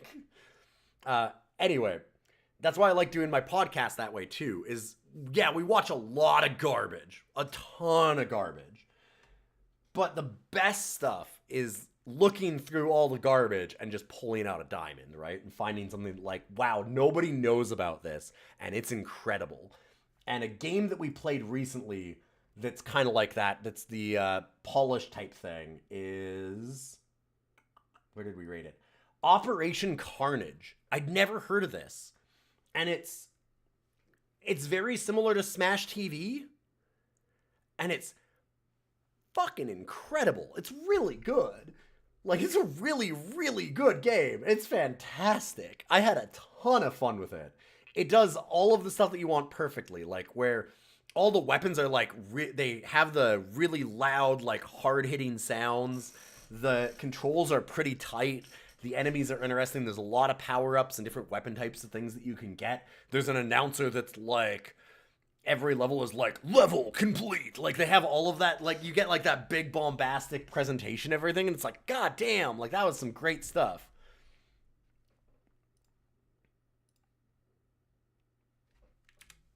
And but it's not like particularly interesting. It was before Total Carnage, I believe, though, is the funny thing, Snuffy. I know that it's the follow-up to Smash TV, but I'm almost positive that Operation Carnage, we looked that up, and it's actually before Total Carnage, and just like this weird thing. It's not quite Smash. Like, it's similar. It's like top-down shooter kind of thing, but like almost twin stick, before twin sticks existed, right? But it's got some of that feel. But if you want to see a really cool shareware kind of game, hot damn, that one was wildly good. I mean, if you look at the list, you can find the list at DOScider.neocities.org, or you can just type !DOS in the chat and get all the links. And it's like rated above a ton of games, like a lot of classics. Like, I think it's above a bunch of the Monkey Islands. I think it's above both Monkey Islands. It's fucking great. Like, it's really good. And it's one of those ones where I was like, I just pulled it up total random because I have a program to just go through every DOS game at random. And it's so good. I went and played it on my own just for fun afterwards, like for an evening, because it was such a blast.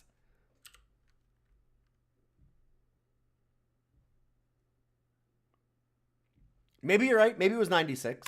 Yeah, no, it was 96. I think you're right. Yeah. Yeah, so it was probably after that. So, I mean, I'm sure that they were taking some inspiration from it. But yeah, it was cool. How big are these prairie dogs? Well, it's talking about the sequoia forests of broccoli that we're walking through to get down here. So I imagine pretty big. Wasteland, if you don't know, Larian, is the precursor to Fallout. I'm sure most people kind of know that at this point. Or at least, I assume that, but I make assumptions about what people know about retro stuff all the time. And like, so Wasteland was the pre-Fallout, so it's kind of a little bit unserious, and there's a lot of weird mutants and stuff like that. Possums mass for an attack and waddle toward us. Alright, let's... at 20 feet.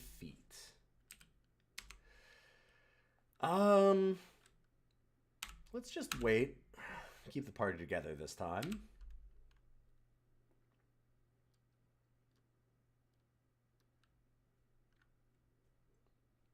Let them remedy us. You vaguely remember having played it, but your memories don't feature the giant varmints. Fair enough. Fair enough.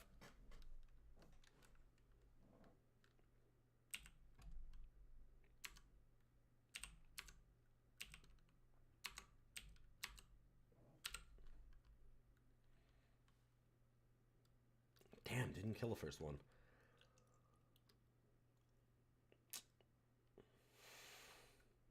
Ouch. God, 6 points of damage is a fair bit.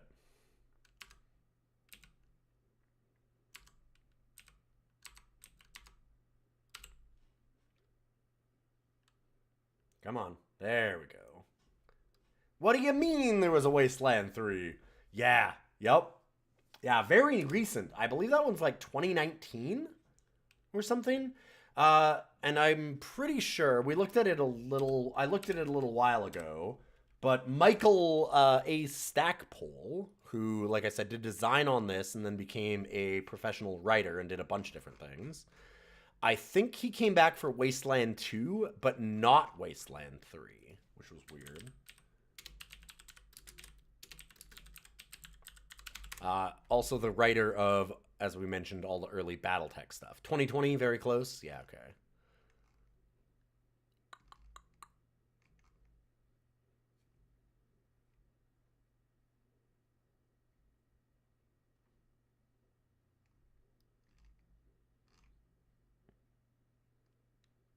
Two is almost a just straight retelling of these same beats. Sure.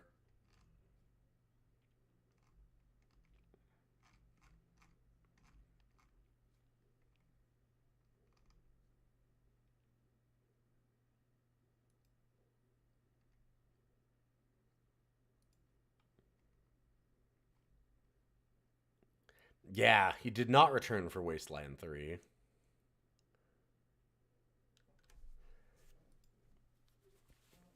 Michael A. Stackpole's still doing Battletech, you think? I don't know when he last wrote a Battletech novel, but I mean, he's done a lot of them.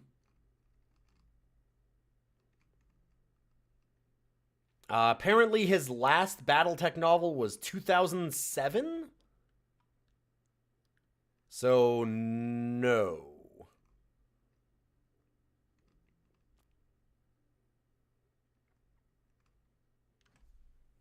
Although he did something for Paizo recently. Huh. For those that don't know, that would be Pathfinder. You enjoyed both Wasteland 2 and 3, but you think 3 is a hair better at the game part of being a game? Yeah. It's always interesting how some games are like, they'll get better at being a game. I'm not saying this is true of Wasteland, because I don't know. I haven't played the new ones. I haven't played this one till today. But sometimes they will get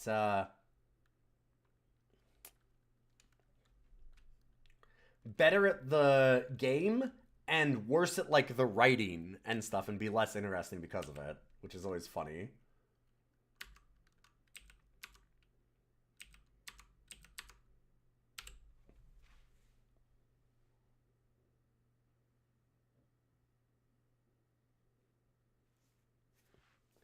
You guess you're thinking that it's more important to be interesting than good. To an extent, like, again, yeah. I just like to put a little bit of nuance into that, because I do think that there's a lot of games that I find to be very, very good that aren't necessarily, like, original or interesting in those ways, right? But I agree that, like, a game can have a fair bit of jank or just straight up bad design and be very, very good because of the interesting things that they do.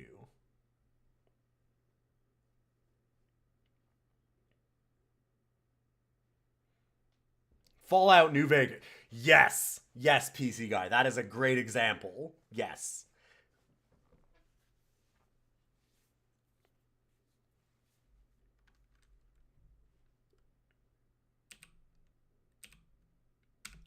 I feel so bad for New Vegas, though. Like, don't get me wrong, it's certainly jank. It has a lot of problems.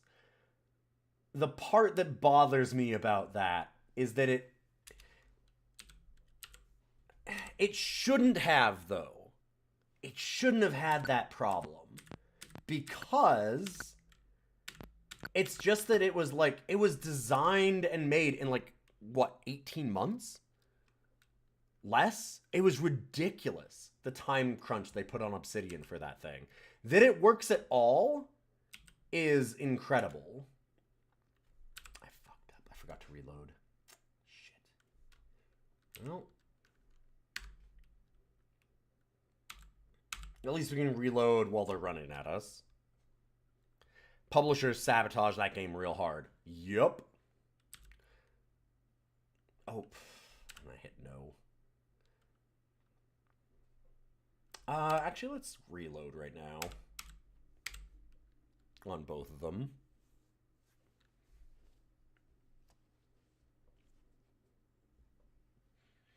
They didn't have enough time, and the game engine was the cause of a lot of the issues rather than the team. Yep. Yeah. It was also...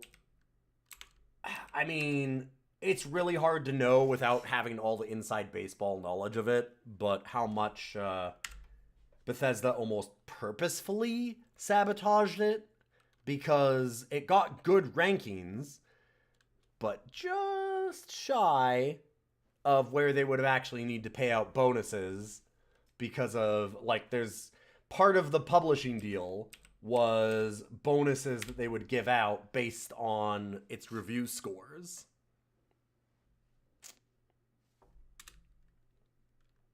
Right?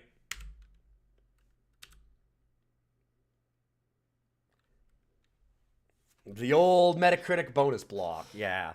And, like, it's really hard to know unless you're, like, right in the room talking with all the people involved and honestly getting, like... I don't think Bethesda sabotaged New Vegas. I'm pretty sure Josh Sawyer repeatedly said they weren't sabotaged. I don't think that they were necessarily purposefully sabotaged, but...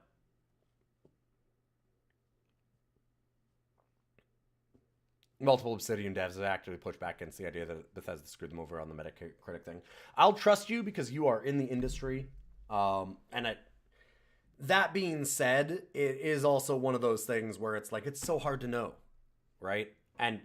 But no matter what, whether it was like a purposeful screw or not, I don't think that they were necessarily actively screwed, because in a lot of ways, it's wild to imagine that you would sabotage and like stab your own partner in the back like that, because you make more money if it sells better, right? Like, do you know what I mean? It's just like, what?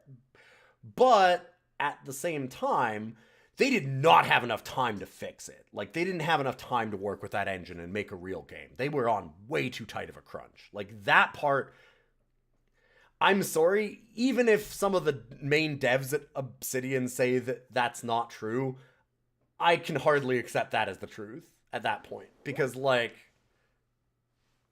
they had so little turnaround for that, and there's so many problems. Like, it definitely needed more polish. That part, they threw that thing out the door way too fast. Which is too bad, because it's a great game even so.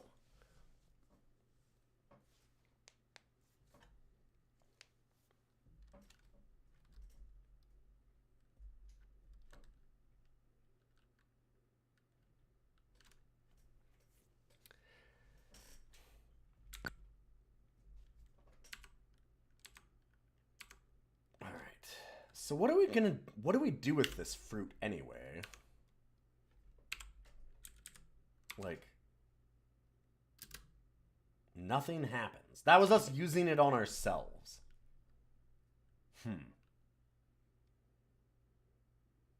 Weird.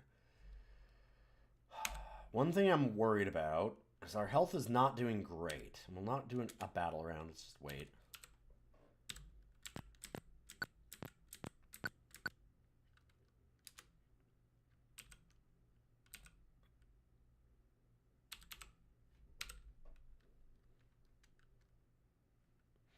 Am I excited for any of the new Obsidian games? I don't necessarily know what they're running right now. I've liked a lot of Obsidian games.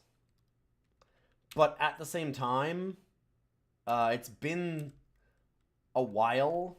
I just want to go back. I accidentally didn't attack. it's been a while since I've really paid too much attention to, like, the new Obsidian stuff. There's so many weird, like, indie games that I've been really into, like Caves of Cud and stuff like that, to jump into those, and, like, I have so much of a backlog that it's hard to pay attention to the new stuff that they're doing and get into it, if that makes sense. Kind of checked out after it became part of Microsoft. Yeah.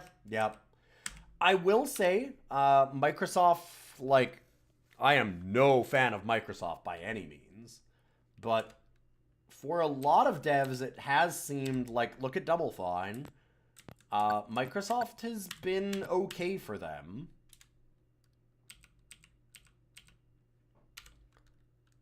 Like, Microsoft has actually enabled them to make the games they want without having to worry as much about, like, the money.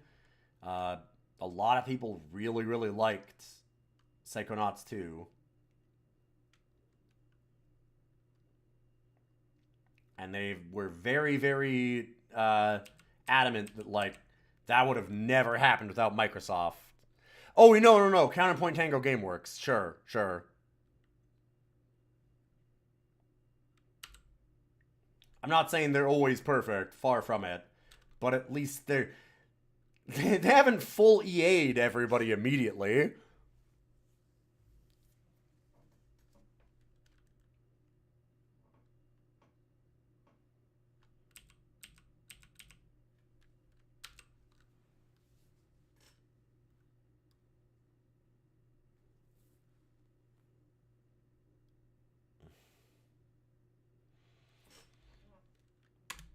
Yeah, I really need to look at Pentiment. Pentiment was definitely on my list. That game looks so neat.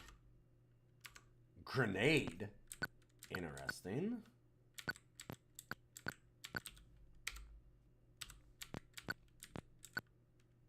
Let's radio in, too. See if we can get any promotions. Not enough. Man, how did Thrasher get a promotion? Well, everybody else has been this long waiting for the next one.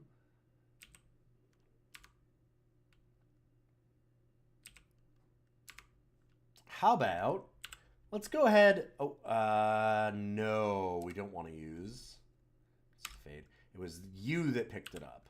Let's try and use that grenade.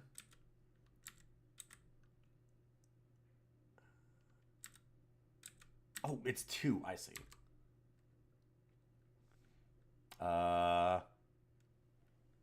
Can we only throw in straight lines?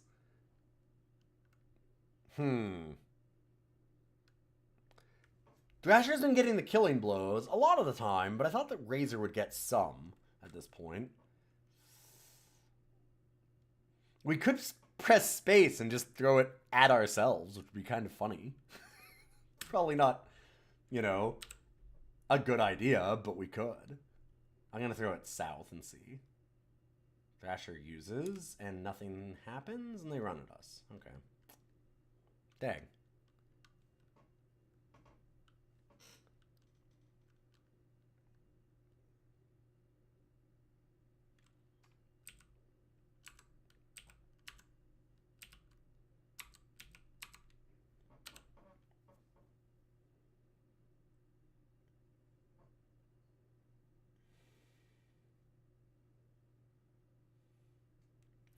This is one of those games we're doing so much talking because there's not a lot of sounds. There's no music. Not a lot of. There's no music. And it's kind of chill, even while being possibly, like, hard and very based around a lot of combat and some tactics things. Like, it's just, this is a very laid-back, kind of slow-moving game. And that's not necessarily a bad thing. Like, it's an easy thing to just put on some jams, talk to some people, like, do other stuff at the same time. Like, even back then, you know, get your boombox beside your PC and put in a tape or put on the radio or whatever.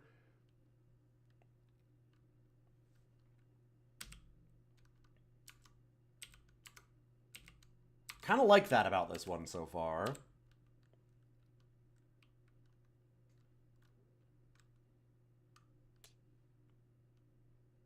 Hey, there we go. Razor Zoltan getting a kill.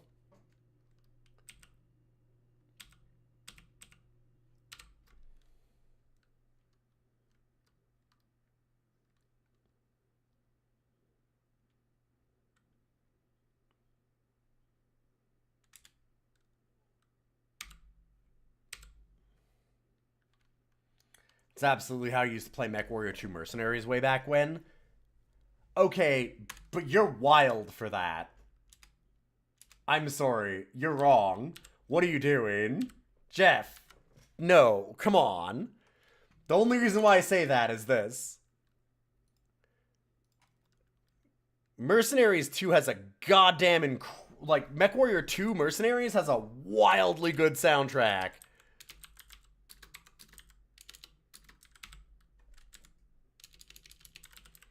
How could you turn that off to put on other stuff? Like...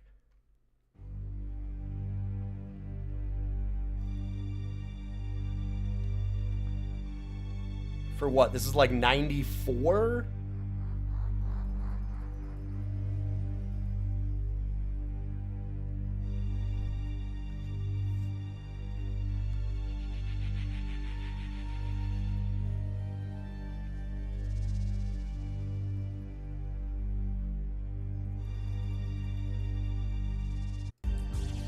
Like, is it this one? Or like...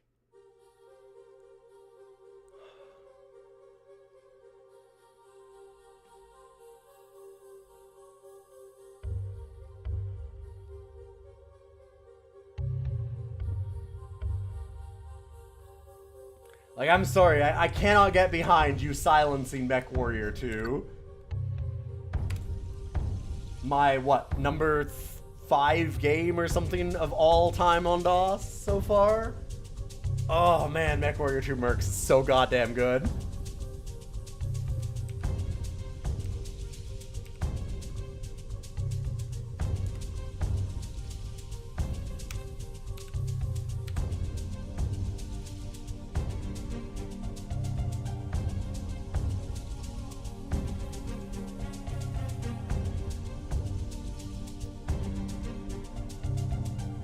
You didn't know about leaving the disc in the drive for them until way after you played them, so the actual music sounds wrong? Ah, terrible. I get it, I get it. I've certainly done similar. Minecraft has a really good soundtrack, and I always turned it off. I mean, granted, it was because of a certain point you just listened to it all so long. Yeah, they had Trent Reznor do Quake, yeah, which was pretty incredible for the time.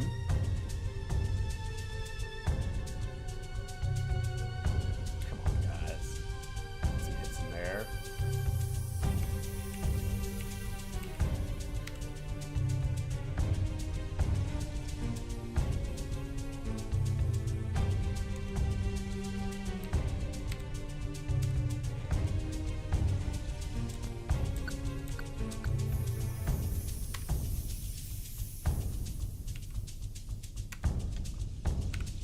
Forgetting to load weapons.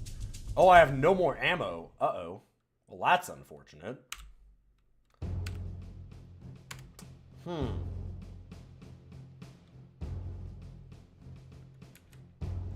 trying to think of, like...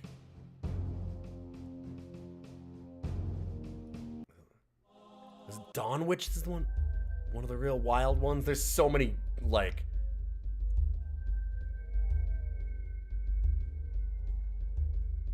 absolute bangers. Back when Activision was making games that I loved.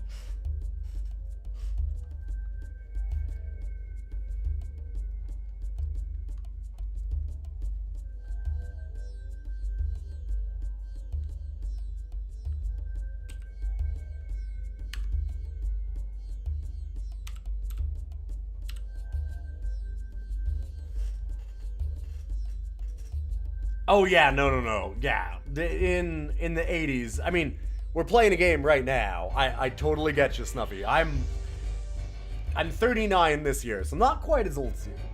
I'm getting there. So I played a lot of these games, and yeah, a lot of times you just play your own music. But MechWarrior 2, come on, like that was the that was one of the things about Mech Warriors. It was like, holy shit, games have good music now. Like, it's like turning off the Command and Conquer soundtrack.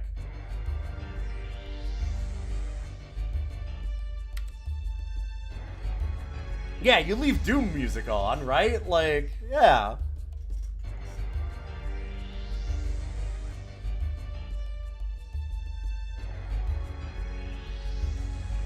We're in real trouble here.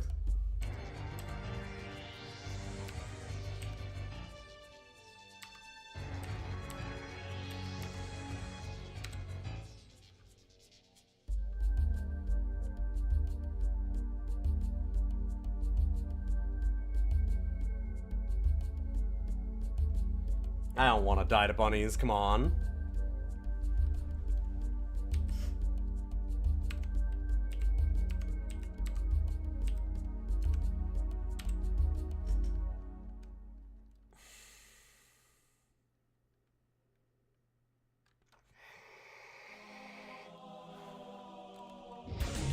Oh, here we go. Yeah, it was Final Strike is what I was thinking of. One of them. There's nothing like piloting 100 tons of death in Mech Warrior 2 and having this, like, drop in as it's like, weapons online, reactor online. You're like, holy shit, fuck yeah! Like...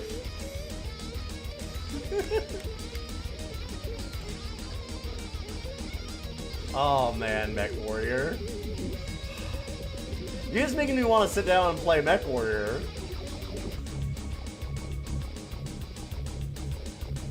Ooh, Angela Death's not doing so good. I gotta get out of this tunnel. Thrasher's wrecking shit.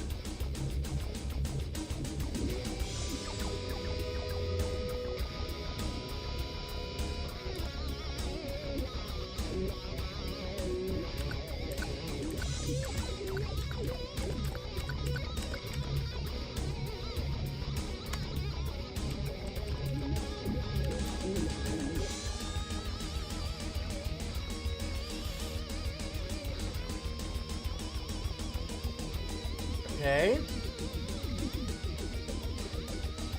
So close to dead. We're having a lot harder time with the rats and bunnies than we were with the mutants and desert survivors out in the actual wasteland.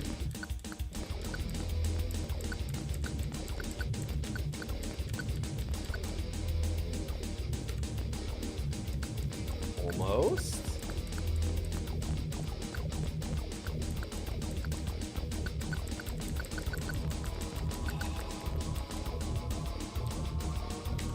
Let's save.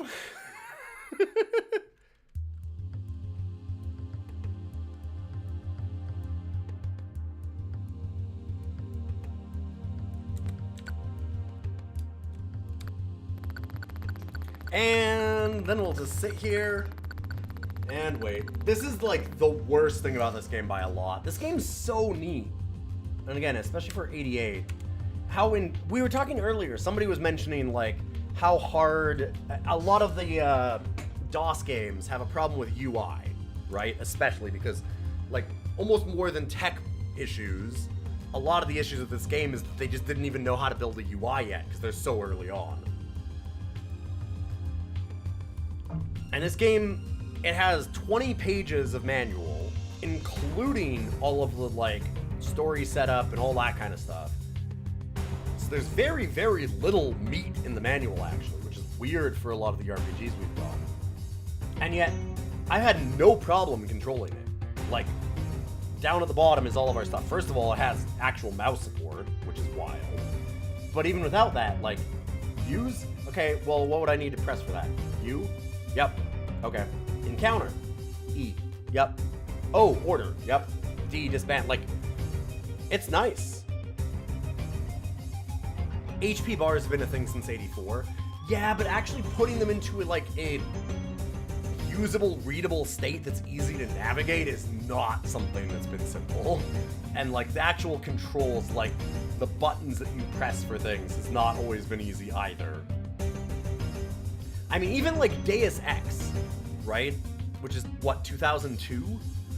Zoom in, zoom out on your guns in that game are the bracket buttons. Like, it's fucked.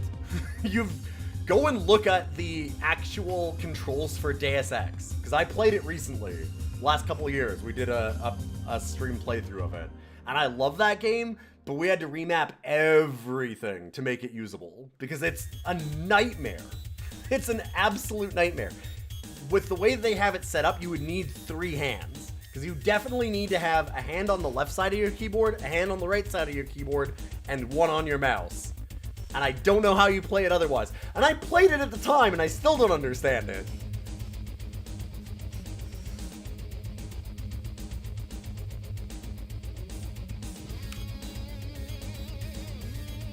God, MechWarrior 2's soundtrack. It's not Command & Conquer, but this is great. This is great.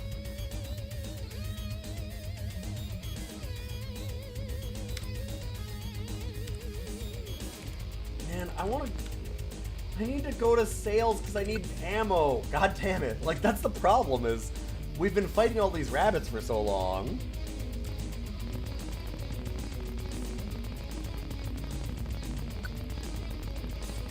Playing Doom with a mouse isn't better. Also, I find playing Doom with keyboard controls really easy, personally. Did I ever get weird with a Steel Battalion controller? I mean, I don't know what you mean by weird with it. Have I ever played Steel Battalion on the Steel Battalion controller? Yes. Have I played it long? No, because I was like 18, 19, I went over to a friend's house to drink, and we would play Steel Battalion, and you'd have like 4 or 5 people all there screwing around drinking, and one person trying to play Steel Battalion, and constantly going, no, no, no, no, no, don't hit eject! And it would never last for long, because the eject button was so tasty, so easy to press. And in that game, if you hit the eject button, it like deletes your save. It fucking destroys you. You're just gone. It was their hardcore mech game. What did you want? We were terrible.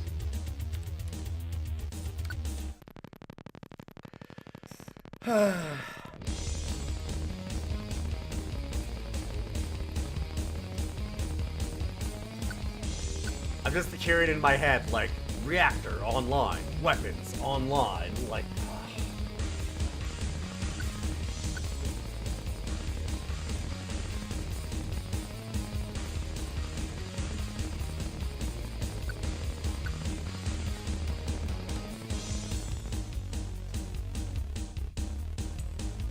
Yeah, Doom had no mouse aim because you could literally not look up or down. Yeah, Doom with a mouse, I think, is real awful, yeah. Because, like, you have to move it back and forth, which is just, like... Ugh, like, to move. That part I hate. I do not like that part. If you want to do it on... I mean, go ahead if that's your thing, but for me, that's... Oof.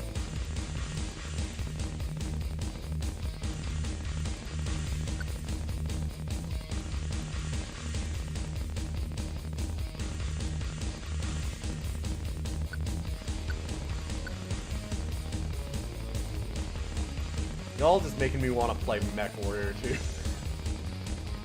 We'll be playing Battletech again on Wednesday.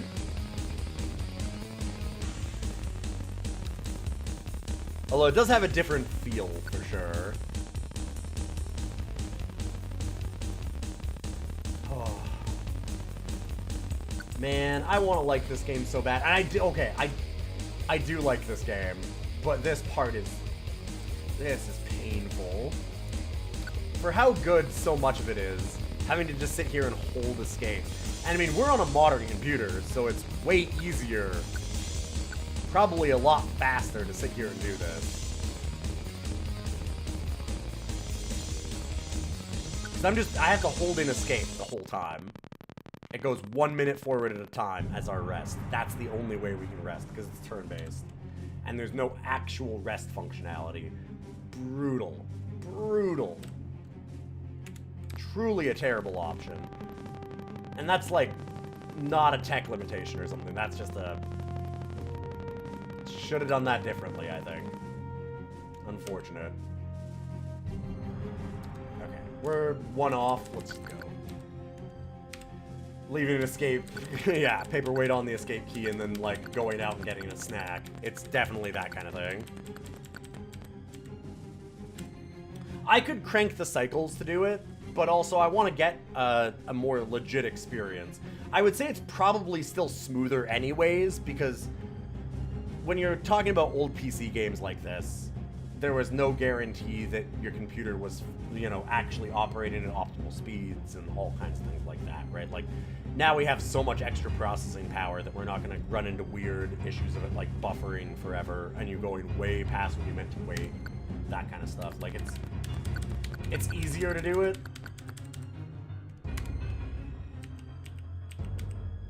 I mean, if we cranked it way up, probably, but...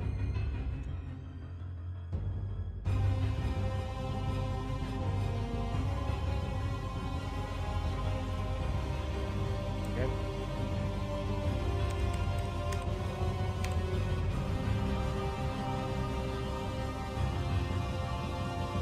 Okay, and speaking of having a legit experience, as much as I've been enjoying the MechWarrior 2 soundtrack, we gotta have the original Wasteland sounds, which are...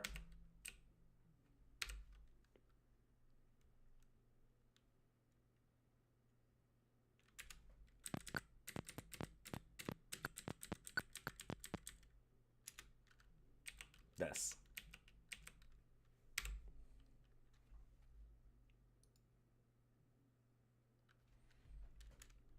Reducing it to a thin red paste. That's always good stuff.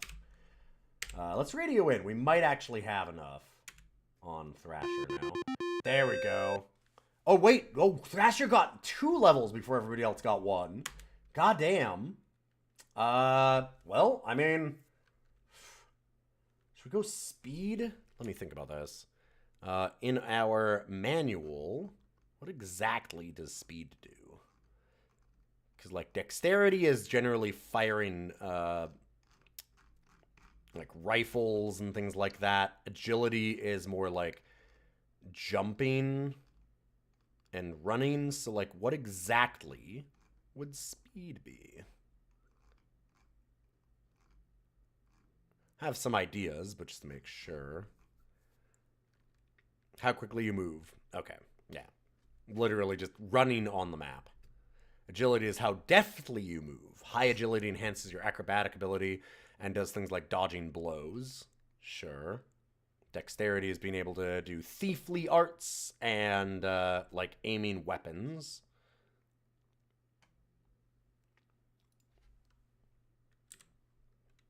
It's, yeah, fair enough, Grimmeth. Thrasher has only one name. He knows who he is, and it makes him more focused and able to level. That's fair. That's fair. Good point.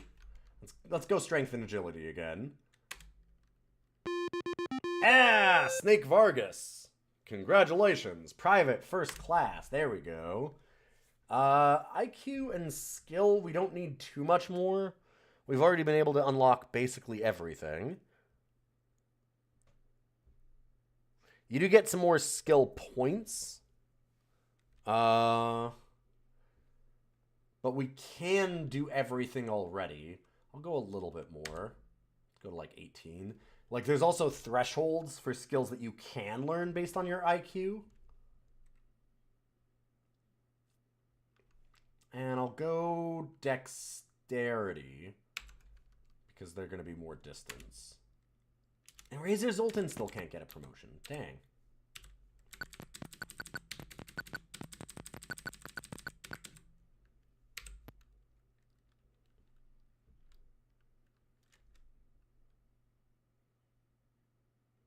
Wait, what?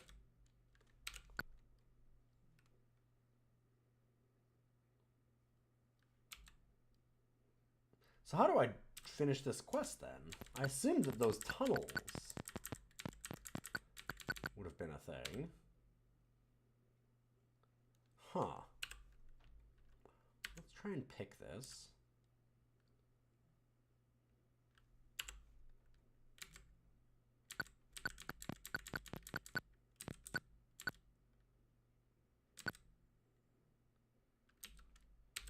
we don't normally see an enemy on the field.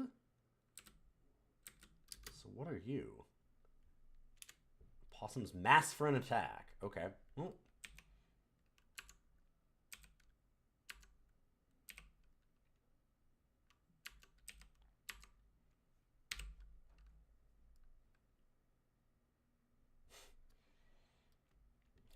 Wow, Thrasher is just kicking ass.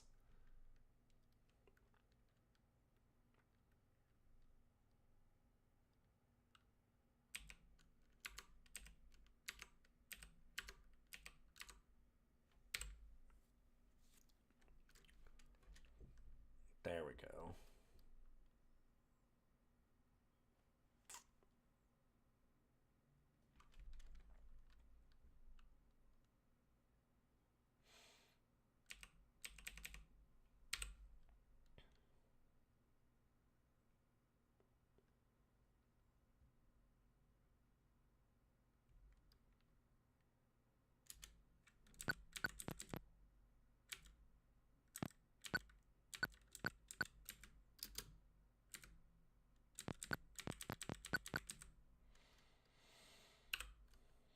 So let's get Angela to lockpick south.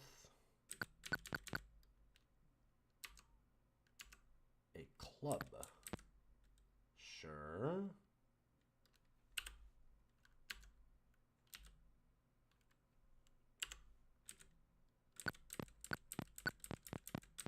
And this is the satellite dish. So where was the old man again, then?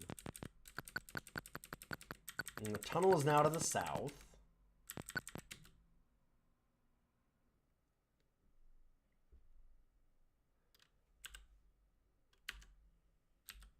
Like, can we lockpick open the root cellar? Like, why can't I go into there?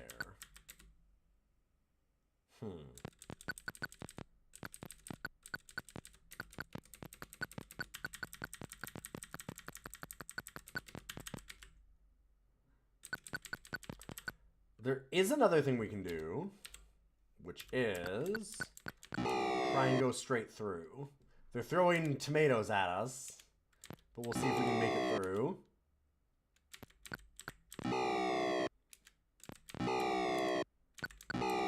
Oh.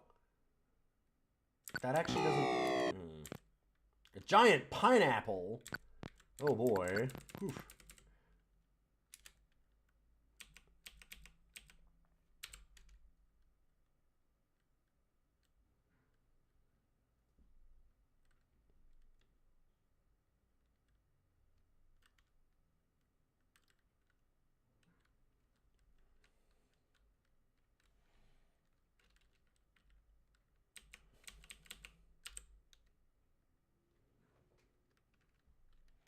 Were the desert lizards catapulting it at us? I'm guessing.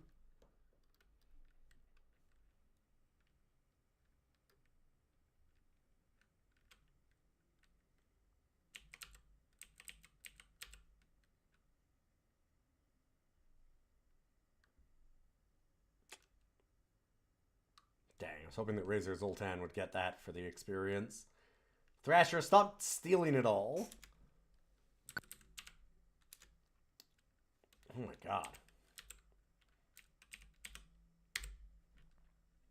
So many bunnies.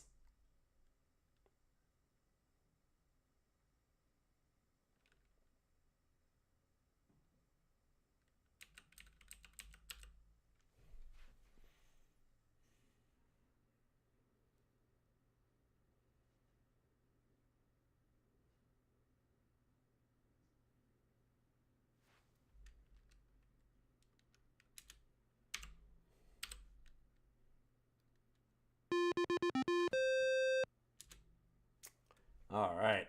That's a really good animation. I don't particularly love the fact that you do have to constantly just, like, check to see if you've leveled. Not just having something that would say it is kind of obnoxious. But, you know. Let's go a little bit more skill. And then we'll go dexterity again for now. finally.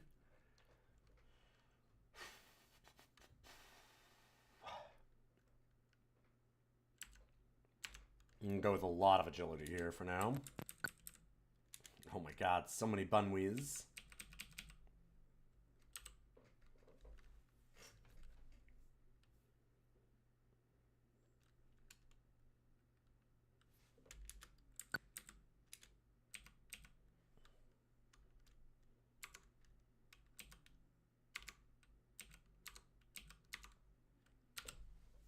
We're gonna leave this settlement right after this and look at the last one, because there's a bunch of settlements we're supposed to go to kind of uncover the story.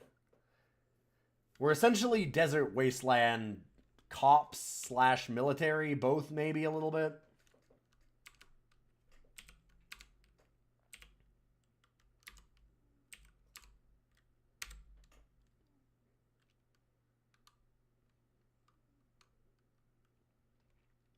And there's not a lot of story for, like,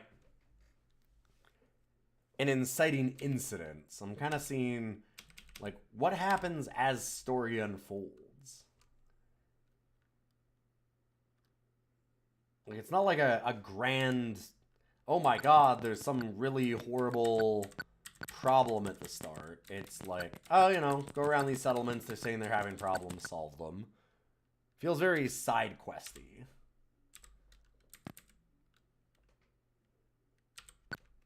So let's go out into the main world and check out the last settlements.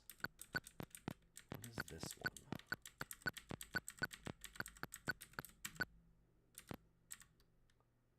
Entering a mine shaft. I mean, okay, so the first things that it says that we're supposed to look at, in the manual, like, the objective and stuff is, the Rail Nomads Camp, Agricultural Center, which is the place that we just went, and High Pool. Because it's saying that we've been assigned to investigate a series of disturbances and just search for clues. So I'm going to say no for now on this one. We're going to look for the Rail Nomads. I'm guessing there, or maybe here. Entering Quartz. Oh, okay. Quartz is one of the big cities. Guardian Citadel. No. Oh, well, I guess I have to get it around it. Carved into the side of a mountain, you see a huge black structure. You recognize as the Guardian Citadel. Read paragraph 85. Because, yes, this is an old enough game that you do need to have a supplemental reading material. They couldn't fit it all on the game. You know the Guardians to be strange collectors of old items and as xenophobic fools who would not hesitate to kill strangers without ever seeing the whites of their eyes. You've learned the flags are in place to mark the closest an outsider may approach the walls without being attacked. Okay, that is important.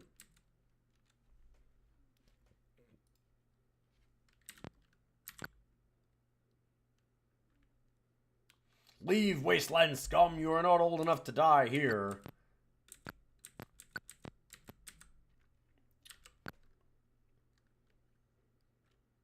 Alright, we'll skirt around that for now.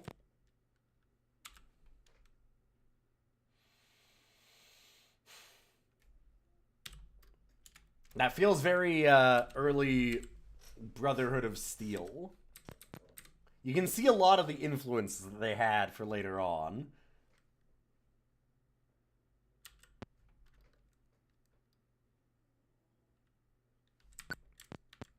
Desert Nomads with Rail. I'm guessing these are the Rail Nomads.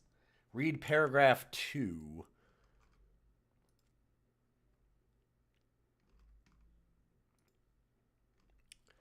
You have come upon the Rail Nomads camp. There we go. Ornery-looking longhorn cattle wander among dusty tents, from which sullen faces peer. In the background, a ramshackle collection of railroad cars, patched with wood, hide, and an odd piece of corrugated aluminum, sits on a rail siding. Two of the cars, the locomotive at the front and the caboose at the rear, appear to be in better condition than the others. As you approach, A strained silence falls over the camp, and you grow uncomfortable under the collective gaze of the assembled nomads. Finally, one of the nomads steps forward. Welcome, Rangers. I am the brakeman of this train. I would be honored if you would visit me in the caboose before leaving our camp. In the meantime, please accept our hospitality. Interesting.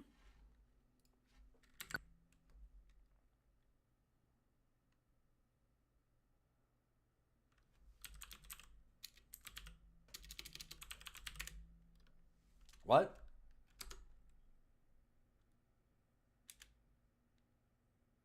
Oh, God damn it. The LAPD cap is a hell of a thing. Huh. Well.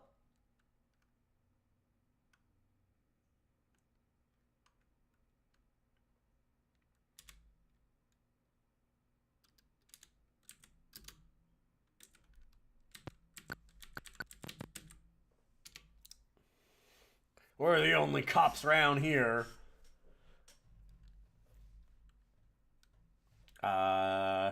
Trading. This is another problem a little bit. Text parsers are always a nightmare. Like, clues, disturbance. Okay. Well, let's go. You enter and be enlightened, and be amazed by the wisdom of the hobo. Good people, I would like nothing better than to speak with you of things spiritual, but alas, I seem to have run short of the ambrosia which inspires my visions. To demonstrate, the hobo upends an empty bottle of snake squeezins. Looks at you expectantly. I will not be giving you that, but thank you. Can I talk to the brakeman, please? Read paragraph 28.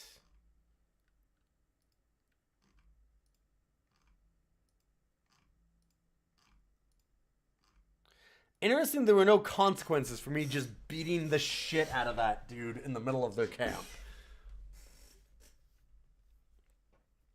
As you board the locomotive, you are met by a short but solid-looking fellow. He is dressed in garishly striped overalls and wears a rather battered and much patched engineer's cap. Greetings, I am the engineer of this train. He makes a sweeping gesture that encompasses the entire camp. I hope your stay with us will be a pleasant one.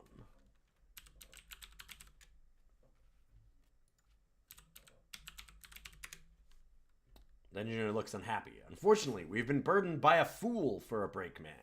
He insists on dabbling in arcane matters. He actually suggests that we use an engine instead of cattle to pull the train. The idiot will bring the wrath of the gods down upon us yet. Okay, that's kind of fun. Technology? That idiot. Let's talk to the brakeman. The brakeman meets you at the door of the caboose. He thanks you for heeding his invitation, and he has something for you to deliver to the head crusher in quartz. Sure. Read paragraph 54. Everybody knows about... It's called horsepower for a reason, right? You don't use steam for horses. That's just magic shit. Steam horses? Who ever heard of such a thing? The brakeman tells you, take this Visa card and give it to the head crusher in quartz. As the brakeman passes you the card, the sunlight catches the dove hologram and glints brightly. You slide it into your breast pocket as he turns and leaves without another word. We're getting more story now. Who will take it?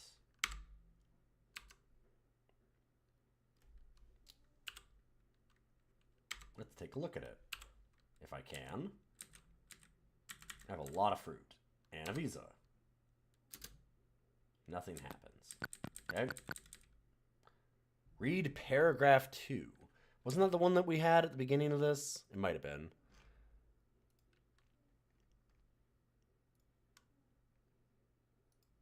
I won't dock it too many marks for this. Yeah, it is the Comic-Con upon the Rail Nomads camp, blah, blah, blah, blah, blah, etc., etc. Gotcha. Same thing again. Here, let's try and hire him.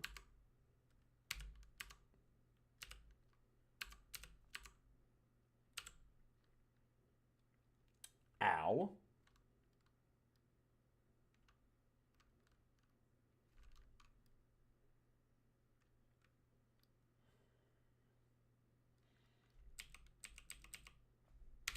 Well, time to beat the hell out of him then, I guess.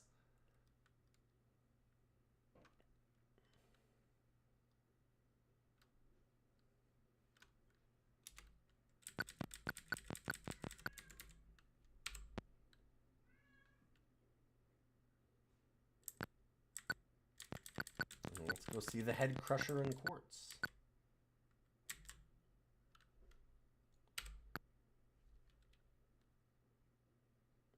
This part's a little awkward, having to, like, enter and then exit. Oh, wait! The way that it has us go, we have to go around all the mountains. Gross.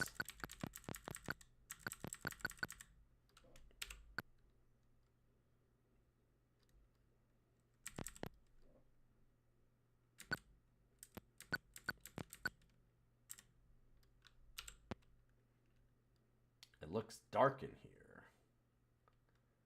Small business has been closed a long time. Huh.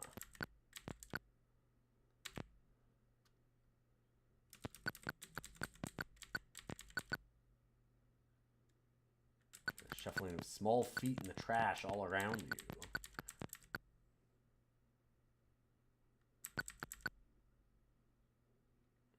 It's gotta be the worst smelling room we've ever been in. Well, let's leave then.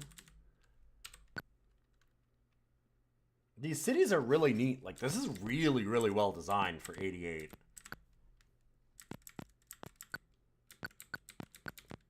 For anyone that hasn't seen us play a lot of other games, a lot of these have a ton more caveats if they're this old for how playable they are. And this is, like, just really easy to get into. Something just leaped out from nowhere. 3 humanoids. Hey, let's hire a humanoid. Try one round of it. The gun cell.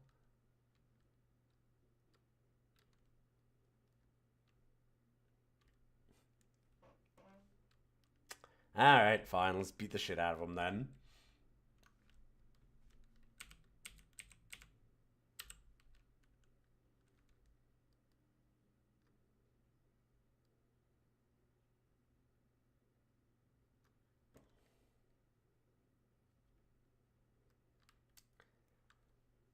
God, Thrasher is a menace.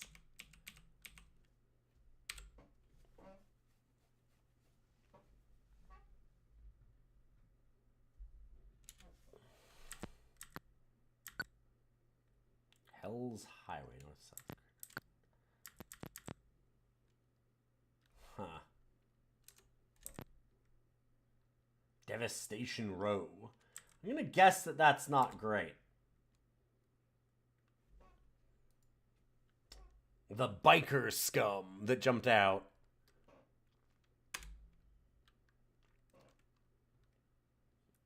This is some great pieces of, like, little pixel art for all the enemies. I really like these. They're super good.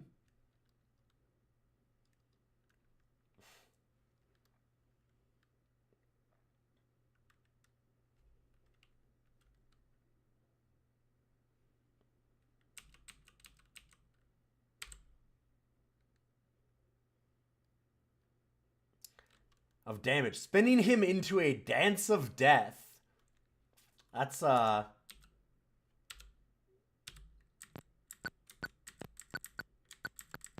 certainly an image.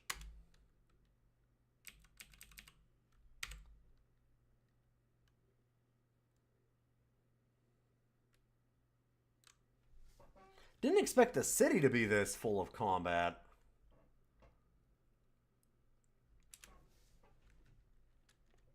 Is Oregon Trail considered a DOS game? There should be a DOS port of it.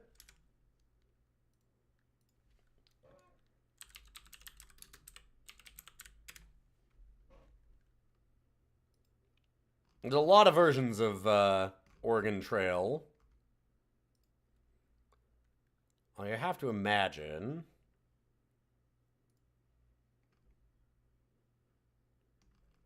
And I'm sure, I think Amazon Trail is on DOS for sure.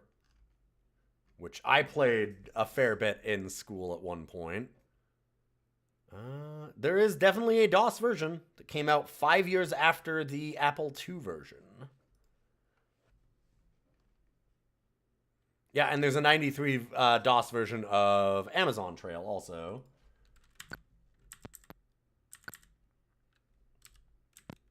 Don't want to leave quartz. Where's the head crusher? Old abandoned shack. No.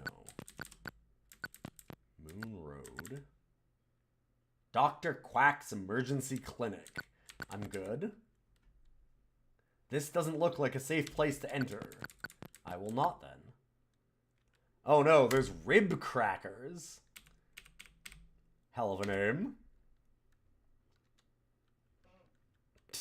And Thrasher just beats the hell out of them in one turn. I'm getting the feeling that what's going to happen is our frontline, like, kind of beefy guys of Thrasher and Razor Zoltan are going to get a lot of experience early on. And then as we get better ranged options and more ammo, the other two characters are just going to suddenly, like, leap way ahead.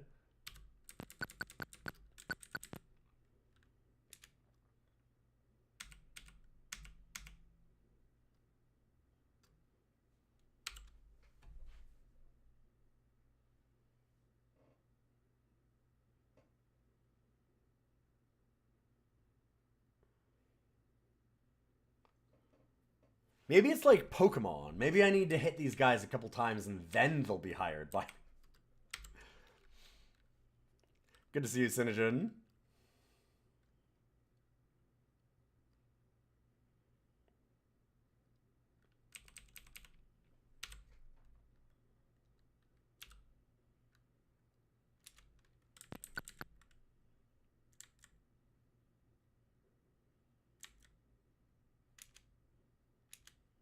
And Deserter.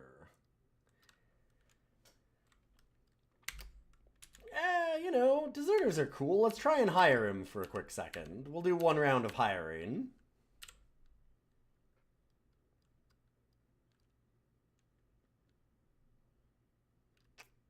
And the Deserter runs away. Okay. Huh. Don't run! We want you to join our party! They're now at 28 feet. I wonder if they're going to turn and start shooting, though. That might be the problem. No, okay, they're just going to keep running.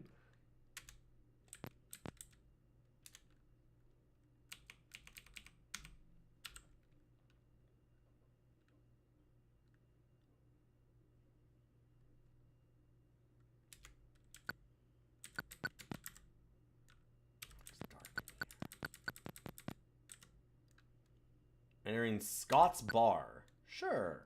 Take a look around.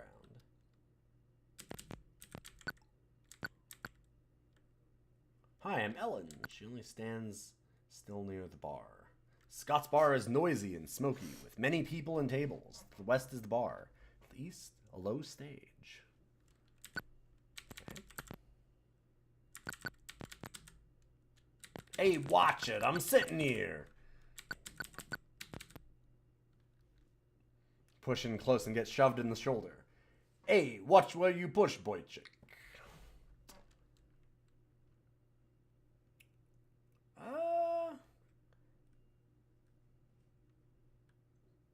Apologize and back off? Sure. The thugs snicker and kick you out. Wait, hey! I was wondering. Motherfucker. Okay. I see. As a rough and tumble place, I see. Chill out. You glower and the thugs mutter, then move off. Haha. All of you can't sit here. Oh, so we actually have to disband.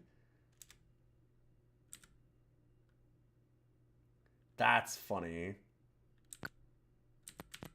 So then Angela can sit there. That's weird. Huh. So you have to split one off to go to that spot and talk to them. How about info? Info costs 2.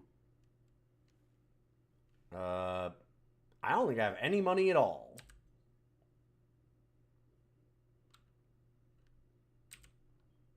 Yep. Let's just chat. What'll it be? I wish I had time to chat, moans Scott. You may have better luck elsewhere in the bar, though.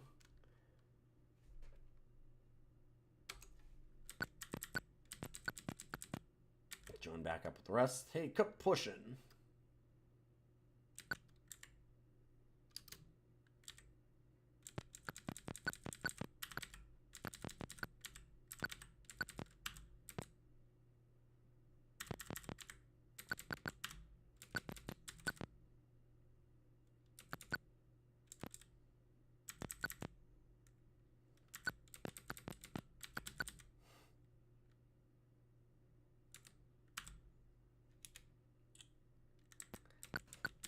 Oh my god. There are actual bathroom-enforced things.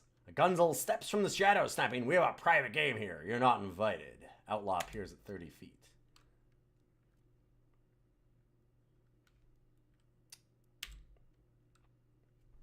Alright, we're gonna have the party run towards him.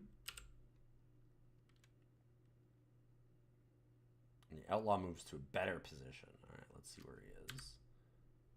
Let's go to the map. It looks like he's right next to us, so we should be good. It's just, I don't feel like that's a better position for him since he looks like he has a gun.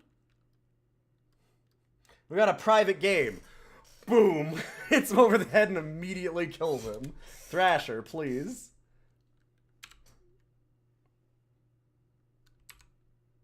Dang, okay.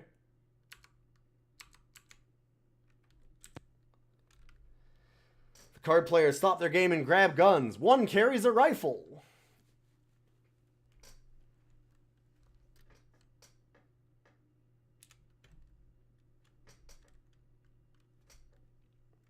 Look at the map again, see where they are. Oh, they're a long ways down there. Gotcha.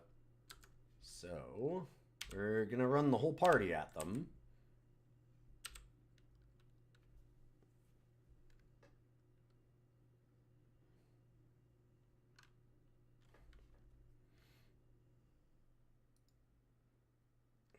Probably still too far away. Yeah, reload your weapon, so they're too far. Oof.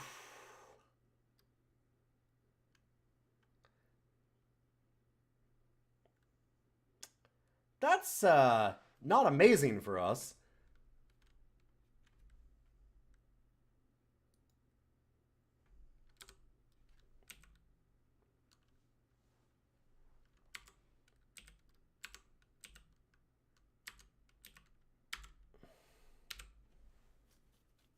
Oh, wow.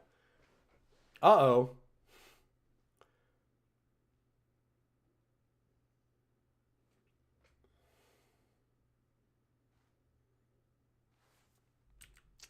This, seems like a bad time.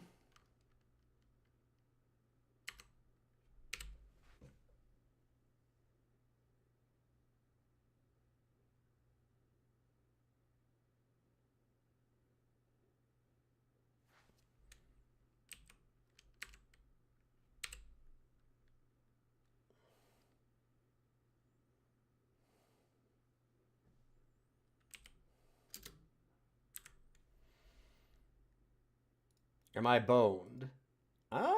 Maybe not. Maybe not.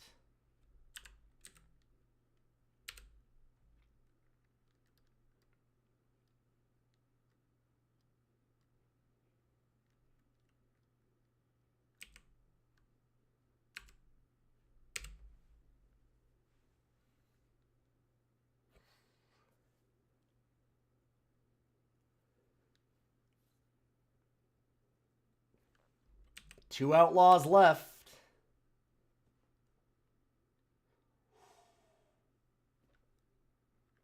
One outlaw left.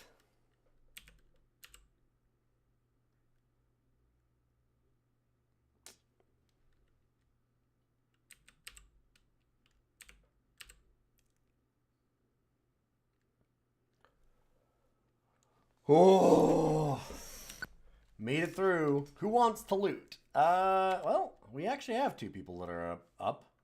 That is a lot of cash. Goddamn.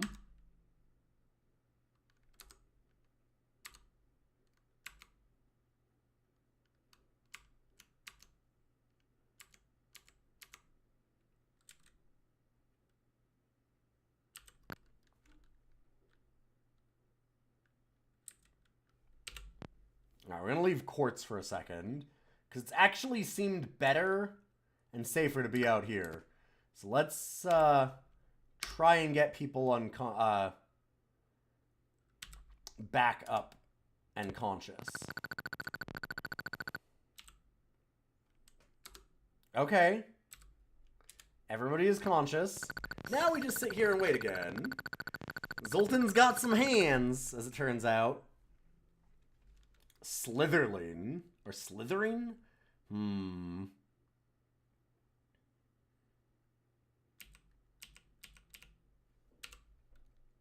All within range. Slithering iguana. Gotcha. No.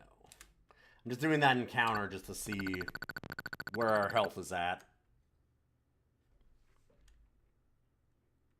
Radioactive rat, I'm thinking. The rest option does really suck. Radioactive vermin, sure. Speaking of radio, let's see if anybody's ready to level. Ranger control. Nope.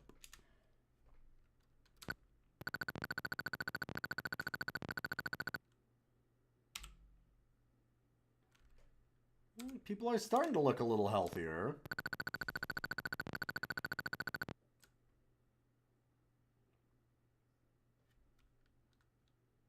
This guy looks like a fun man. Let's try and hire him.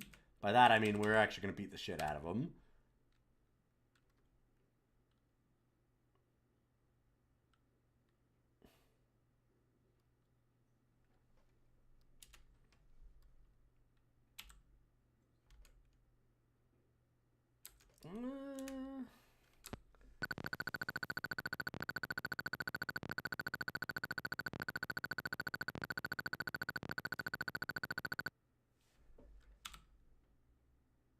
There we go. Everybody's healthy. I meant to get off a little while ago from this game, but this has been a lot of fun. Unfriendly foes stand before you. A bunch of leather thugs.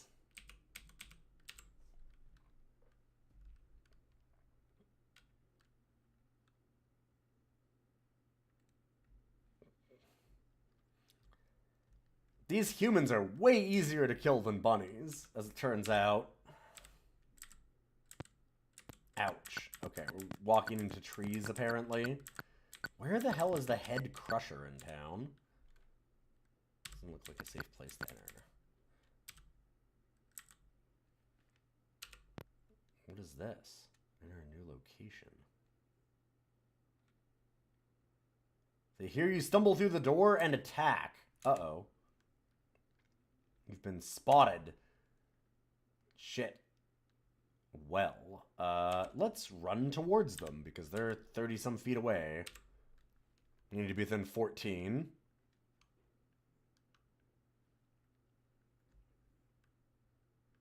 Oh, Jesus Christ. I'm starting to think that I shouldn't have run towards them and should have run out of the building. In fact,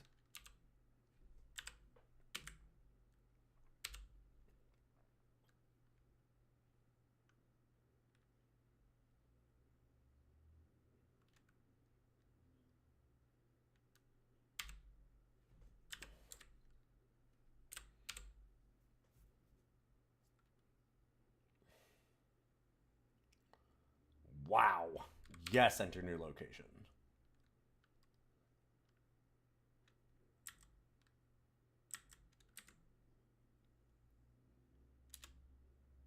Okay.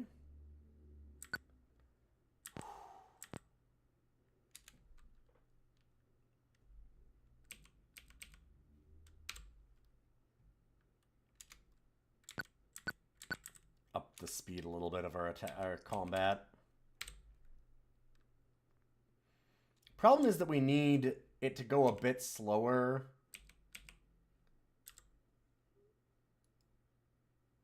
Otherwise, like, we can't tell who's been hurt. This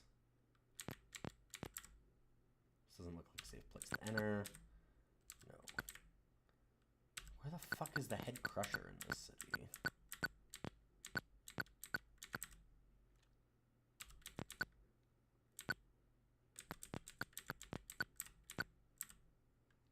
Yeah, we saw Dr. Quack. So let's go in there. Let's just go check out who Dr. Quack is. Oh, hey! Dr. Quack Emergency. Who wants treatment?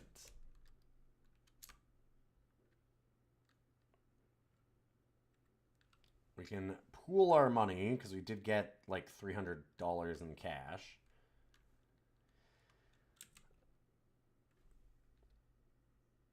Let's go with just some healing.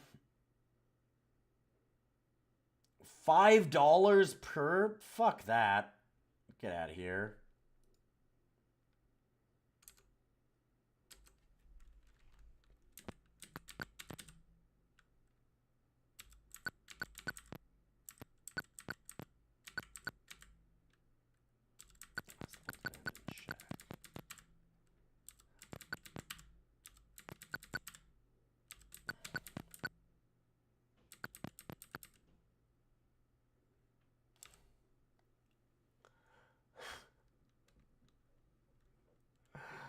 Okay. Okay. I mean, yeah.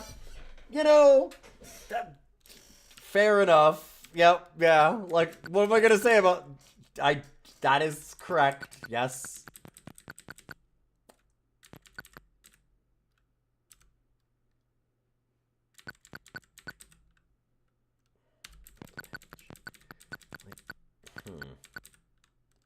Scott's Bar seemed like the place that might have... Entering the courthouse. Here we go.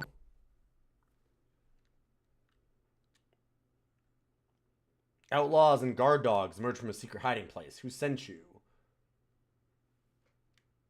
Who did send us? The Brakeman.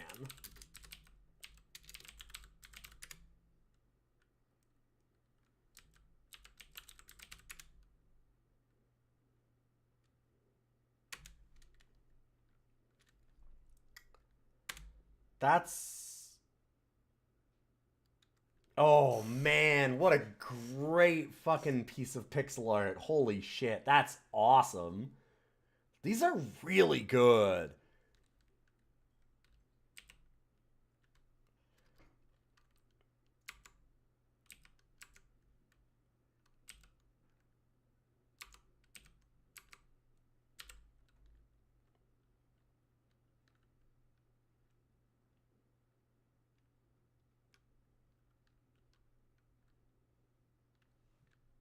Like, there's a lot of art in this. Okay, where on the map are we? They're a ways away.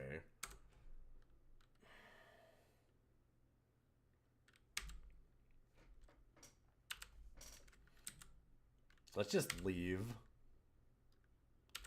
Yes. So apparently, courthouse is not the place to go.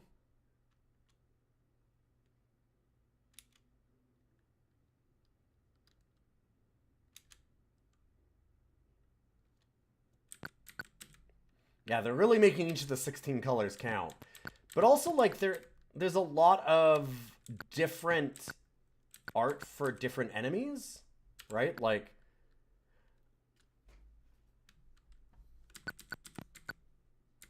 and the animation is really neat. Some thugs don't like the way you part your hair, but I'm look like the knifer. I'm good. What's wrong with me? I should get along with some punkers.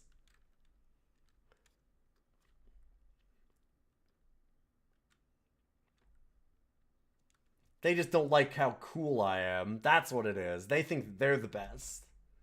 I get it.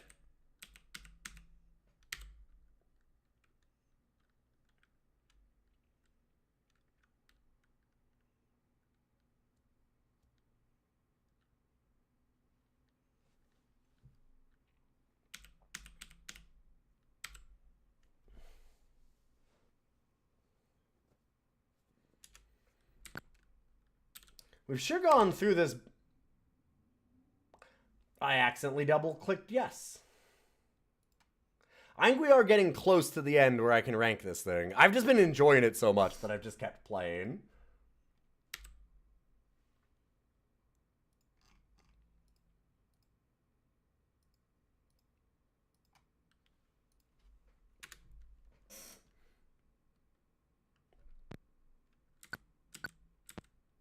Okay, and it just auto-loads where you are. Gotcha. So you can only have one save, which isn't amazing. Enough to realize town people are concerned about the mayor and other hostages held by the gang. Gotcha. Okay.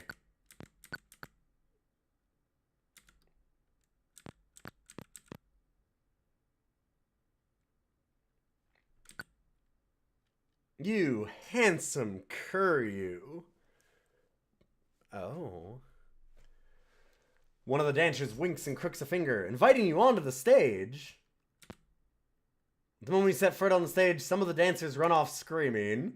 Bouncer's friend step to center stage. You do not belong here, bucko. Get off. But I was trying to get off. That's why I went on the stage.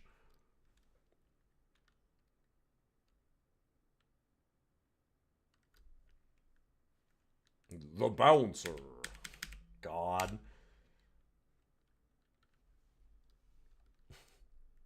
I feel like being told to leave the stage and then just straight up snapping their fucking necks in front of everybody is maybe not actually the best way to endear ourselves, but maybe I'm wrong.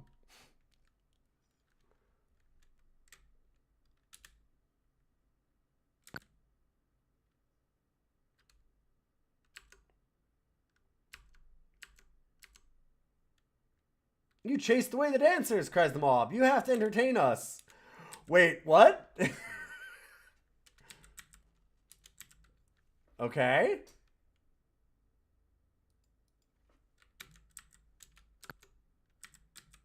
Can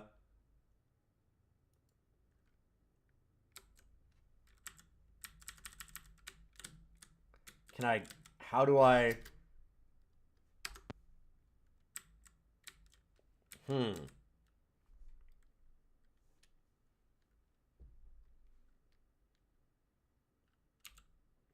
So it's not frozen.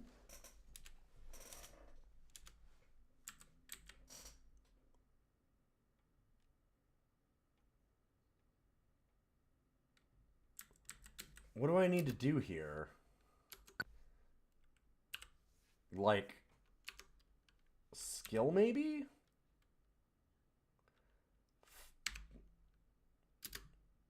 Your antics amuse the crowd and they let you come off the stage. Okay. Okay. You know, that's fucking weird and rad that we were just, like, not allowed to leave. And we had to, like, find a way out. That's amazing, actually. That's really good. I haven't had to use a lot of the skills, but that's showing that, like, hey, you shouldn't just be using combat. Like, do some other stuff. This game's really neat. I like this a lot. This is the kind of game that I would absolutely consider just finishing up on the stream.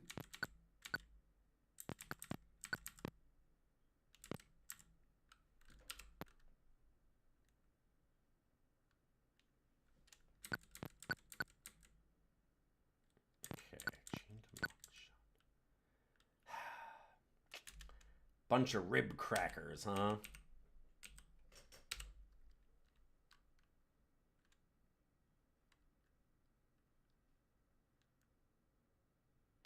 The list of games that I want to go back to is getting real long. There's a lot of them, not just in DOS. There's a lot of them everywhere.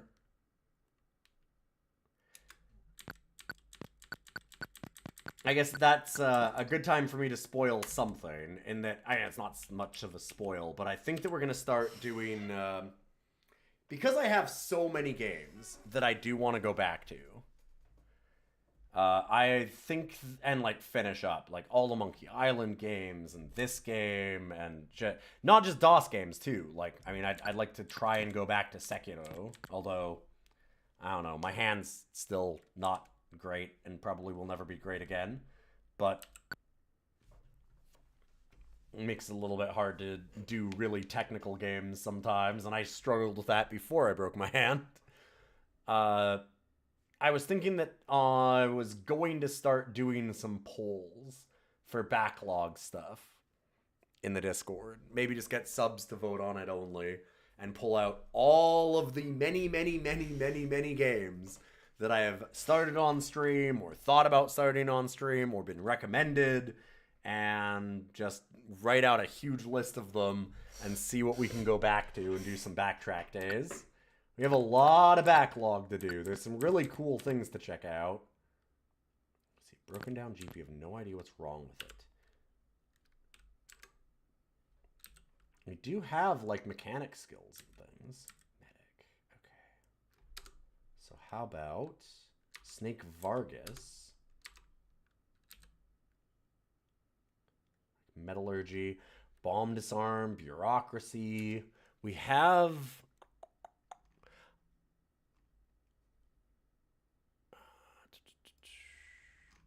the list of skills. What would be a skill that would actually work? Like, I don't know what we'd have in the entire game. It doesn't seem like we have it in the party. We might have it elsewhere. We've got Gamble, AT Weapon, Picklock, Silent Movement, Confidence, Sleight of Hand, Demolition, Forgery, Alarm Disarm, Bomb Disarm, Safecraft, Cryptology. So encoding and decoding messages. Metallurgy. Yeah, Metallurgy is probably not going to help us, but it seems like the closest one. Yeah.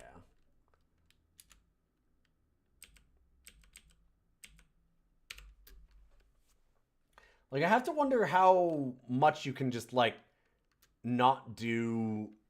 I mean, you're obviously going to have to do combat skills, but I wonder how much other skills you can use to, like, kind of get around some problems. Because it definitely seems like you could.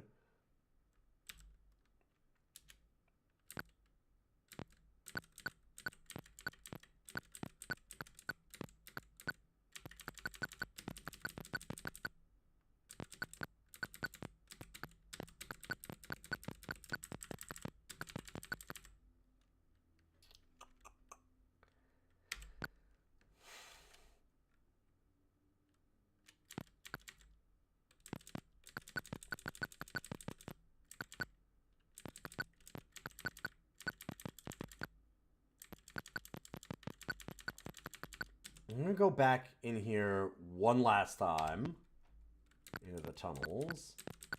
Because I'm wondering, like, did we need to go down one of these side paths maybe in particular?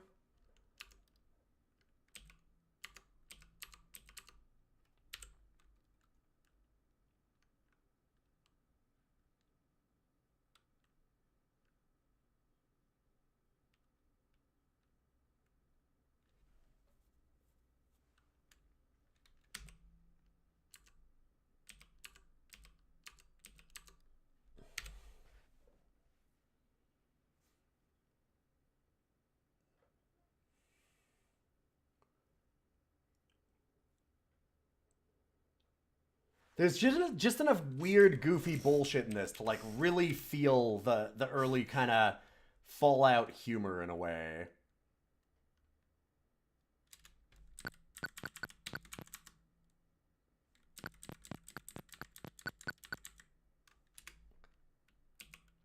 Like, Like, all the giant vegetables and having to, like, dance on the stage. There's some good stuff in here. There's some really good stuff.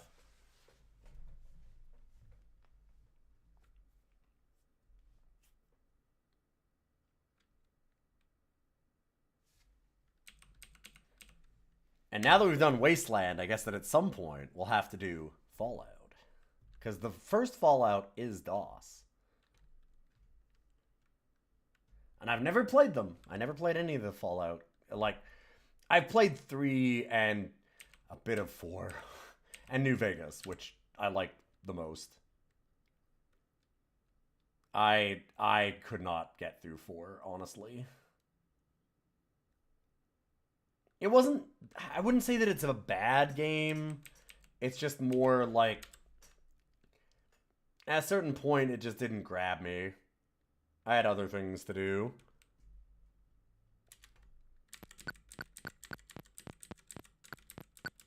And I guess that goes to our conversation earlier about it's better for a game to be interesting than good. I don't think that's a maxim that always holds true. But it definitely, that game was, it fell too far into mediocre on one end and uninteresting on the other for me to just want to keep going at it. I mean, there's some really good stuff in it, but it was just, it's Fallout 3 again, and it needed to be more than Fallout 3 again. The wall here is very strong. Kind of suggests that we could push through them.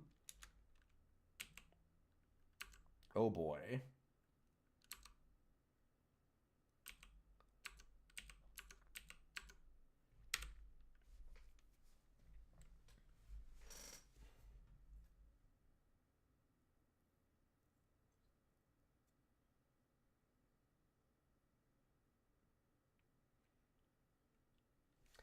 Kind of sad that we haven't actually had any deaths yet, because you can have characters die in this, and it's not like you can resurrect them. They're just gone, and in fact, you have to disband to bury them, which sound kind of rad, and then just try and hire new people eventually.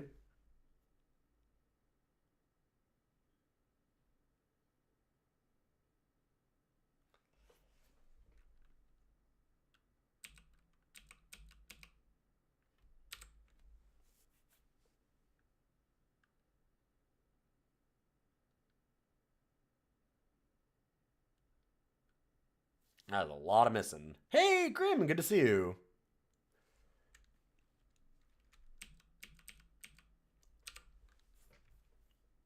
Yeah, we're doing our Monday traditional stream of DOScider. This game was recommended by, well, not recommended, requested. I wouldn't say that these are recommendations. They're requests. Subs and patrons can request a game a month inside of the Discord to be ranked from any of the DOS library. We've done 249. This is our 250th.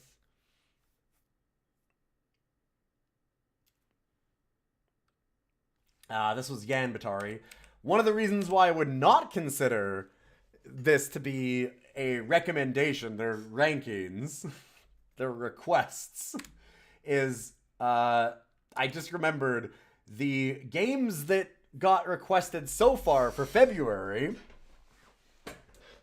because people woke up today. I got like 3 requests, and it is fucking violence everybody chose. Everybody got up today and went, you know, because this month is, well, like, all bangers. It was tons of classics like Wasteland and Monkey Island 2 and all these great games. And then all of a sudden, people were like, you know, you've had it too good for too long. And all the requests now are like the fucking Chip and Dale game.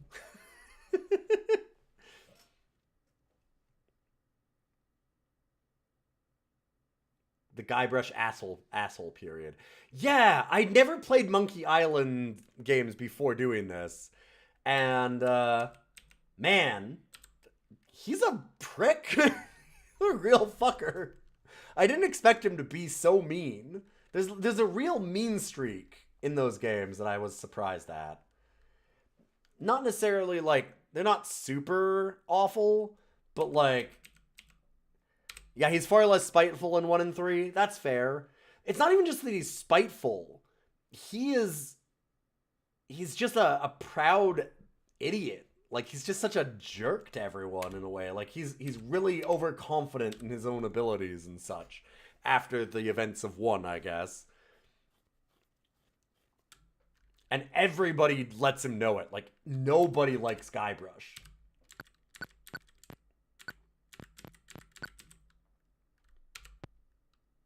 Yeah, huh.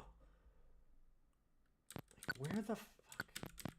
How do I finish this quest is the thing. I'm actually kind of curious. Okay.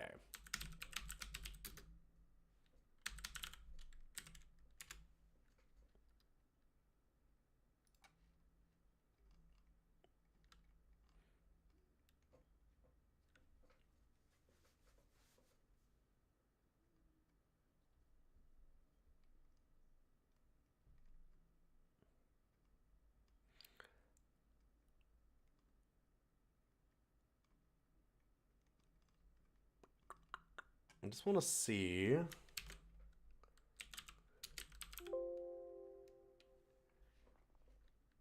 Is this maybe not even a thing that I'm allowed to do? Let's see. Or like, there's no way to finish this? I'm looking up a quick thing to see what, the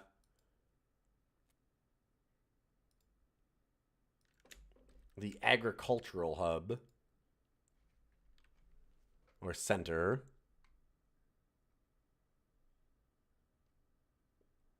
Offer to help. Go back east and south to find a treasure room.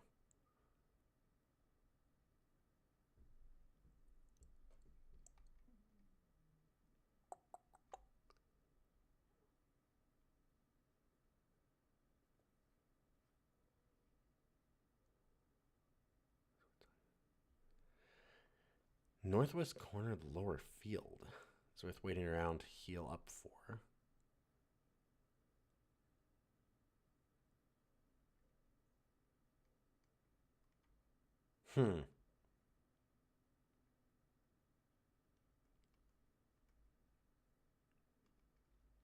Seems like it may be a long time until you can actually get.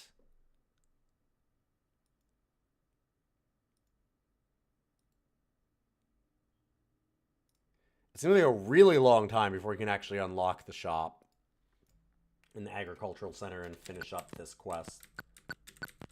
Huh.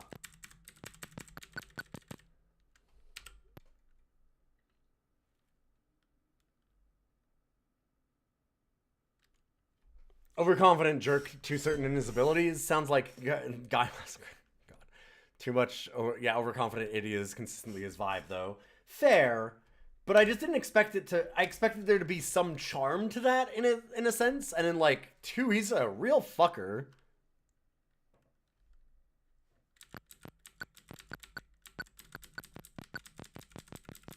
Like, there's a way to do that and have him be. He's not the worst. Like, it's not terrible, but it's more than I expected as somebody who hadn't been into the series before that, right? Like, finding out about it for the first time, it's a little weird to be like, oh wow, he's just a real shithead. Wheat, a lot of it. And prairie dogs.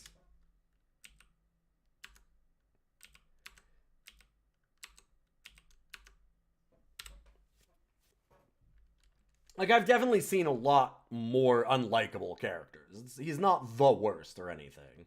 And I don't even think those games have, like, a...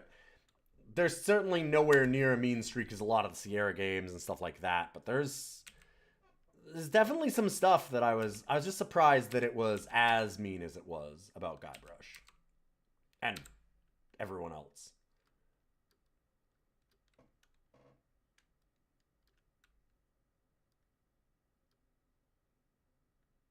A lot of real unlikable assholes in that game.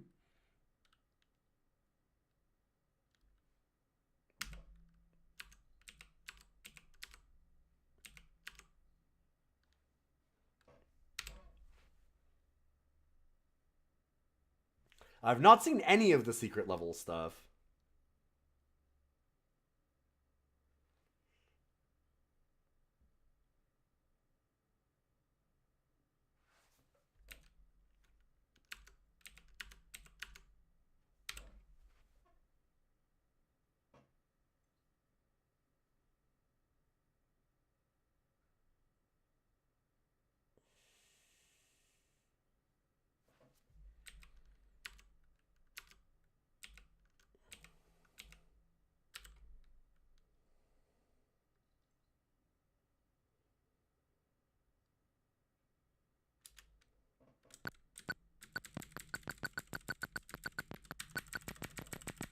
Okay, well,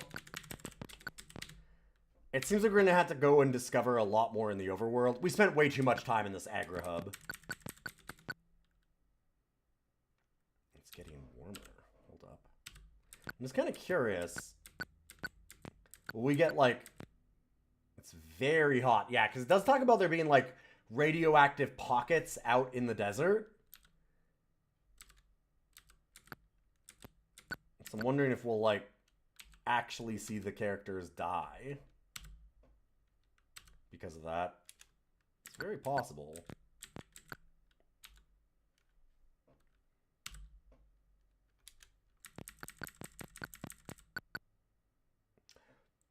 Ah, I see. This is probably bad. The ground seems to glow here. Darwin Village. What is this? Let's go take a look. Smack. Don't walk into the wall. Give me the password. I don't know. Get out of here. Okay. And the Darwin General Store. Sure. Who wants to enter? Fuck. Who has... Oh. Is she unconscious? Oh, she's critically injured. Oh, because we went through the radiation. Everybody's fucking dying. Got it. There's critically injured, seriously injured, and unconscious. Razor is the only one that's up. Gotcha.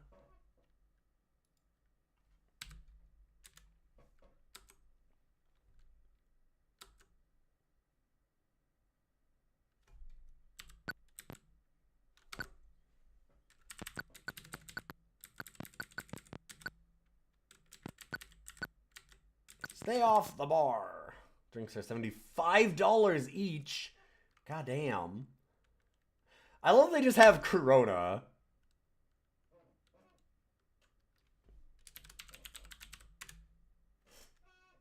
I don't know what you're talking about. So let's ask about quartz, maybe? Nope. Don't know anything about that. The text parser stuff is certainly a little rough.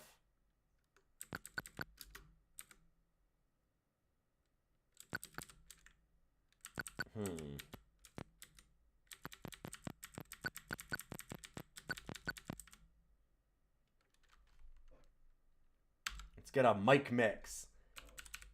Ill. How about men?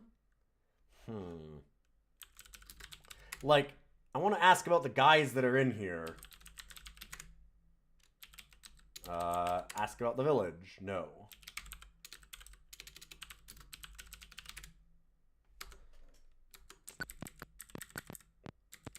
Yeah, the text parser stuff's probably really obnoxious to use. It certainly seems like it. The Darwin Branch Library? Sure. You have too much on your mind to learn anything. I.e., I do not have enough, hey, you scumbags. Oh, man. What another little great piece of art. There's so many different ones for so many different enemies.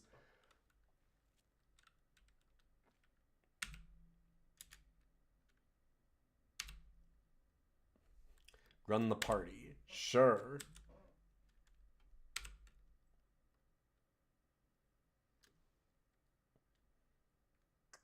Well, I think we're about to have everyone die. Oh boy. Yeah, take a long time to run towards them.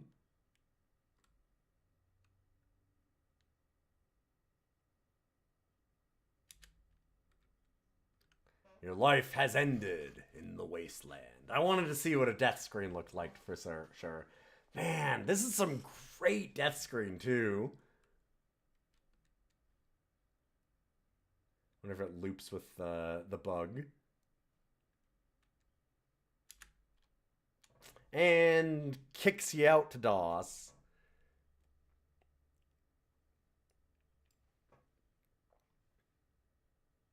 Darwin Village naturally selected me. It sure did. Well, I'd like to do that again later, but I think we have enough information.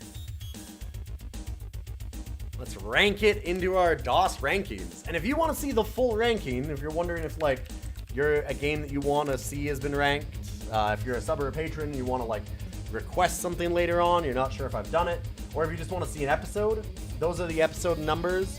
And the full playlist is up on YouTube. You can always go to DOScider.neocities.org and see this whole list yourself. It'll all be there. We have 249 ranked, so where does the 250th game go? Well, obviously down at the bottom, below all ducks. No, I can't do that. I can't do it to it. Also, I'm just gonna play a little bit of the MechWarrior 2 soundtrack in the background because we were talking about it.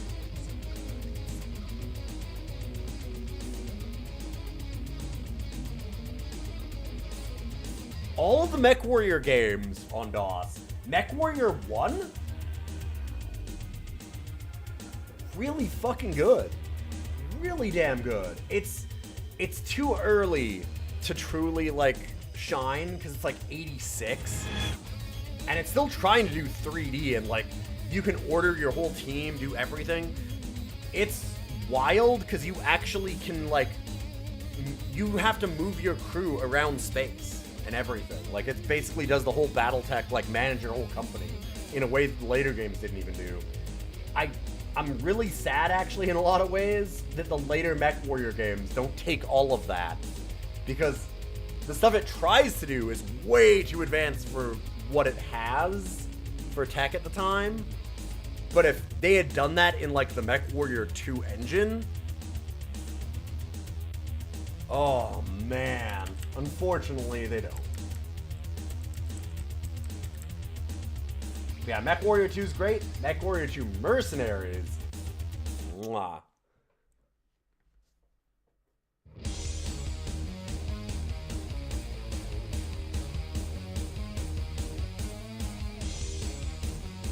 But Wasteland, where do we put Wasteland? I think this thing is fucking fantastic. I know that we haven't come even close to finishing it. And I will say, like, there's downsides. It has a real problem of, like, there's no music. There's very little sound, and the sound that it has is bad. But it's 88. Makes sense. The text parser stuff is kind of rough. Like, I don't... Mostly because I also don't know, like, I wonder if there's only, like, one thing to say to people, because I feel like there's probably not much text parsing to do. It's not listed at all in the manual. The manual's very minimal. So, like, the few people that you talk to that ask you to do text parser things, I'm guessing they want, like, one or two specific phrases. But there's no, like, thought behind that in a way, and it feels... It's a little awkward. It's a little awkward for that stuff, so I'm kind of a little sad about that.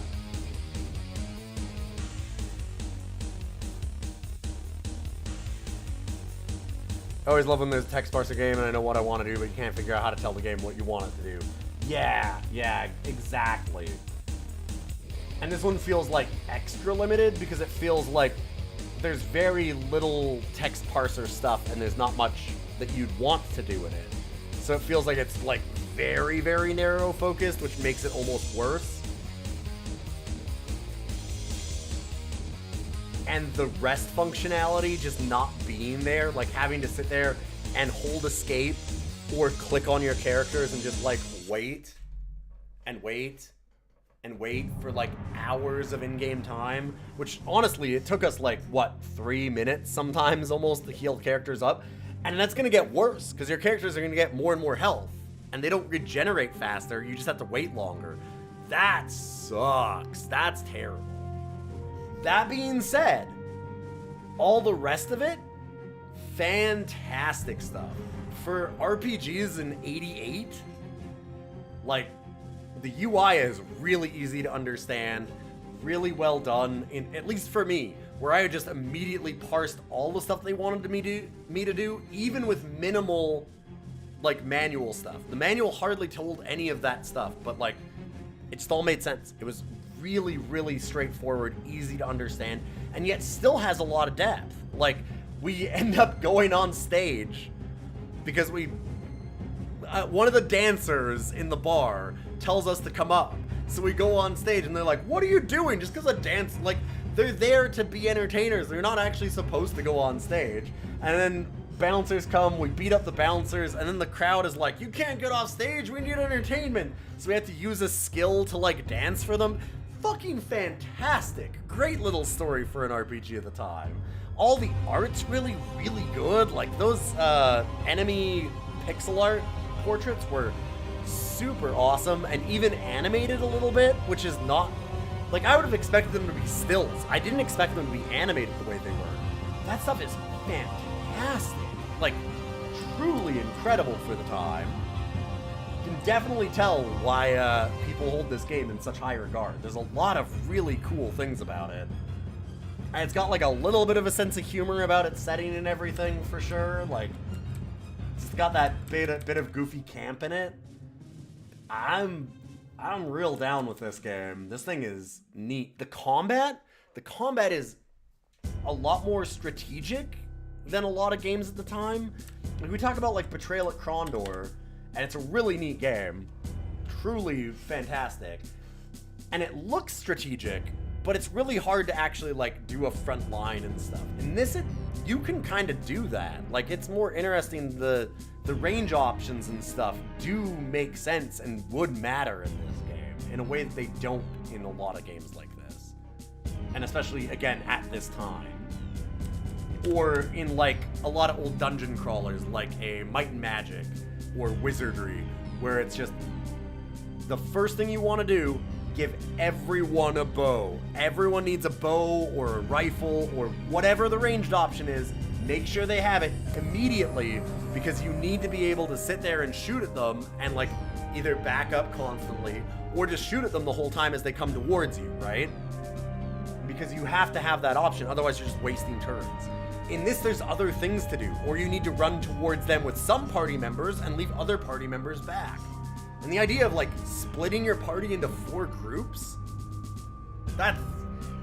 When I saw that, I was like, I don't know how this is gonna work. Like, that seems wild for 88. It's fine. It's perfect. It works great. Truly some really, really, really forward-thinking stuff. Like, I'm really high up on this game. This thing is truly a classic. Even just from the little bit that we played, like, I am really excited. I'd love to play more of this at some point.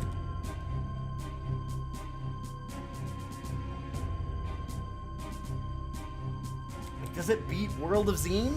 I played through all of World of Zine. I love World of Zine. It's great. There's some really good stuff in it. It might. Like, it's hard to rate things this high now, because we had a truly fantastic game last time in Monkey Island 2, LeChuck's Revenge. It's 34, because, I mean, like, it's against the Incredible Machine, Lost Vikings, like, Covert Action, Mech Warrior, Ravenloft, Syndicate. Like, the Star Trek 25th Anniversary game is really, really good. A very, very cool adventure game with some neat spins on it. So, Mech Warrior 2 soundtracks just hitting me. Reactor online. Weapons online. I gotta think about this.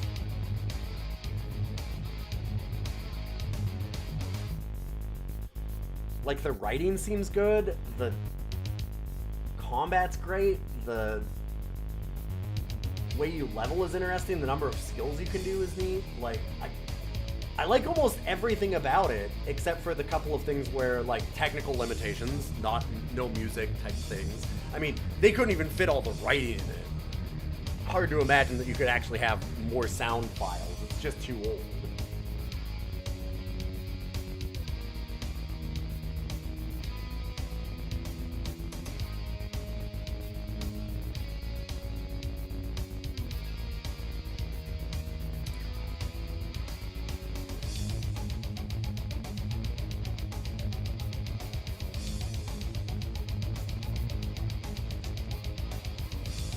This one's a tough one, because it is so good.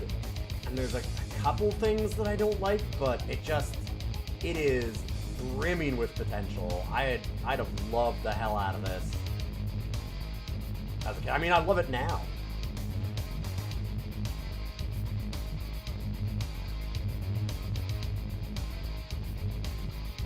That text parser, though. And God, the rest is bad.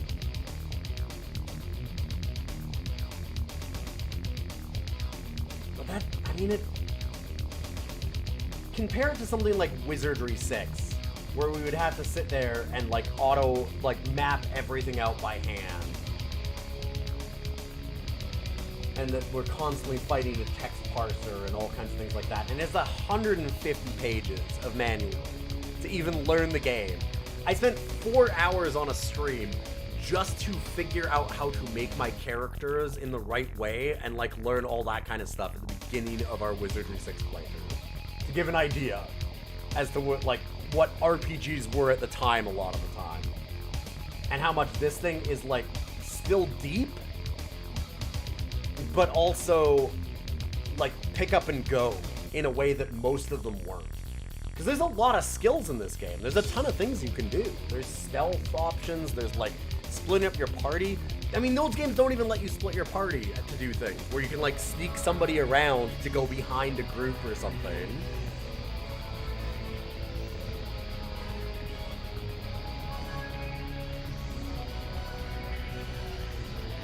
And I don't think that that's, like, going to be amazingly executed in this, but that it's even an option is incredible to me. Yeah, this thing is good. This thing's so good. I think I like it more than World of Zine, which is obviously extremely high praise at this point. I'd rather play this or Doom 2. Man, me putting this over Zine, which I've completed, is wild. Yes. I know, but this is great. This is really, really good.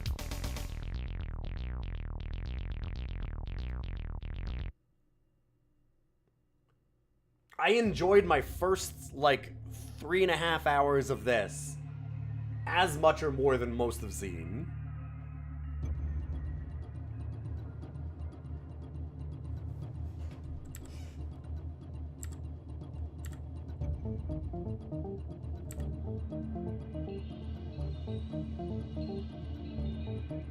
And that's not to say that I don't enjoy Zine. Zine's a great game. It's really cool. They did some neat things in that one, too.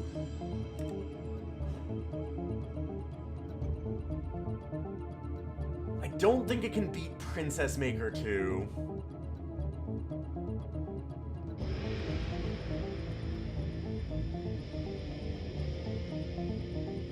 I don't think it beats Princess Maker 2 for me. That game it's so... Not because it's... In some ways, it's not just because it's a better game. In some ways, I think it's a worse game. The RPG side of Princess Maker 2, like the actual combat sides of it, and it has some kind of gross things in it too. Although I imagine this does eventually. I wouldn't be surprised. But Princess Maker 2 is such a unique thing. Like, it's basically a start of a genre in a way that this isn't, right? Like, that thing is so damn influential and neat. it'd have been a wholly unique experience at the time.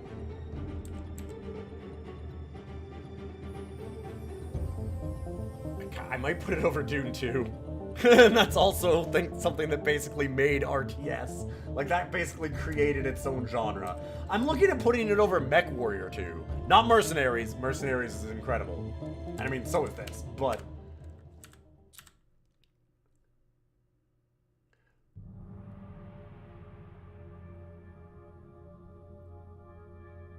I said, I really liked this. This is a great experience. Thank you again to Yan Batari for requesting it. Damn, it's good.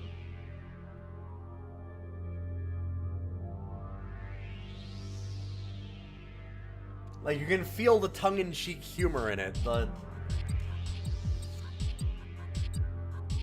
going into the bar, what really, honestly, I think that it probably would have been down, like, more here, like in with some of the other RPGs, maybe below Zine probably, if I hadn't gone in to the bar and had the encounter where, like, I could have just left the bartenders alone and walked off of the stage.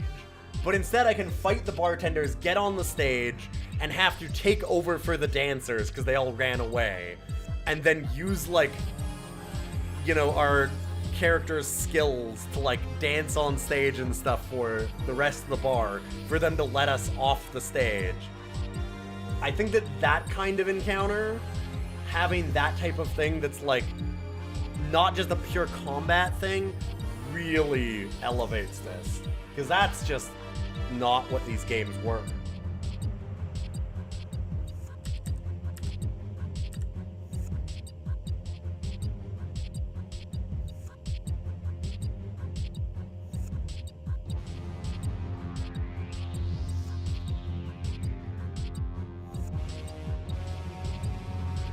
That was such a clever thing and kind of funny. Like, it's a story that you'd want to tell your friends at school or something back in '88, right? Like, I'd have immediately been running out and been like, oh man, I was playing this game and I accidentally fucked up in the bar and got everybody pissed at me, and so then I had to take over dancing on the stage, and like, that's, I mean, in the game, there's not a lot of graphically showing that, but it's still just a story for your characters and party. And you can see where it could be different for a different group. Like, you go back and play it again and somebody wouldn't experience that. I'm starting to, like, do I rank it even higher? I'm starting to think. This is neat. This is a cool game. I really, really enjoyed this. I think that it goes here. I don't think I can go too much higher.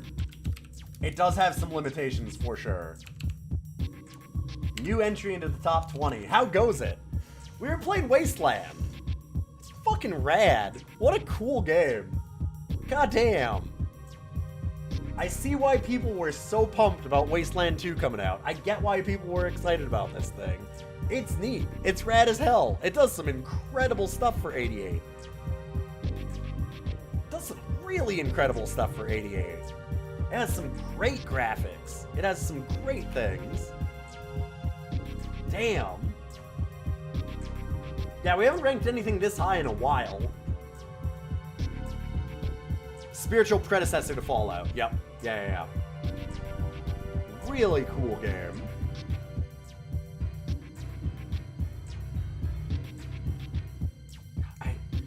Like I said, I keep on getting tempted to be like, does it go above Princess Maker? It's up there. I cannot in good conscience put it above Rogue. I just can't. It might be more fun even as a game in some ways, but I can't put it above Rogue. Rogue is too much of everything that I like about games for the next 40 years that I just can't do it. But man, phew, hell of a game. This is super cool. And yeah, it's spiritual predecessor to Fallout. It has a big open world, like a bunch of settlements that you go into, and like you can split your party up, Cormorants, and control them individually to move them around the map in different places. So if you like need somebody to go and like sneak into a house and lockpick by themselves because they're the stealthy character, you can do that. We had I mean, we just talked about it, but I'll mention it again because it came in. that we walked into a bar, and we went over to the dancing stage, like to a stage, and there were a bunch of dancers on it. And one of them like went, ooh, and like beckoned us up on stage. So I was like, okay, I don't know, what's gonna happen if we walk on the stage? So I walked on the stage, and a bunch of bouncers were like, whoa, whoa, whoa, whoa, you can't go on the stage, and came over, and we had the option to like run or try and hire the bouncers, or like fight, do all kinds of things. So we're like, I'm gonna fucking fight the bouncers. So I fought off all the bouncers, the dancers ran away screaming, and then I was on stage and my movement wouldn't work anymore. And then it said like, the mob in the bar is angry that the dancers all ran off, you need to placate them. So I had to use a character skill at that point to like basically dance and entertain the crowd, and they're like, ah, you're good, get off the stage, and let us off the stage. That's fucking fantastic. That's really cool. For 1988, that's rad as hell. That's really good. Dang, right? And like, you can see that we could have just not fought the bouncers and just left. Like, we could have just run away from the bouncers and not done the fight. It's a whole sequence of events, yeah. Like, it's a whole thing. And a funny thing. Like, it's an interesting, weird thing. Yeah, cool ass game. Super, super cool. Really neat. Like, the combat is top down, and it's kind of tactical because it does care about your ranges for people. Like, you actually have a close range to do hand to hand, a medium range to do like pistols and submachine guns, and a long range to do like assault weapons and rifles and things. Like, there's all kinds of things that matter there, and you can split your party up so you can have like one group running up to close to people, one group staying back to shoot and trying to protect themselves a little bit more. Like, it's neat. It's really, really damn neat. We didn't get into all of that because it's early on in the game, but like, you can definitely see how all of that evolves throughout the playthrough. It's cool, and like, a lot of the art is great. I mean, sorry, I know we just played it and we just talked about it, but I'm gushing about this thing. It's really good. Again, thank you to Yanbatari for putting it on there.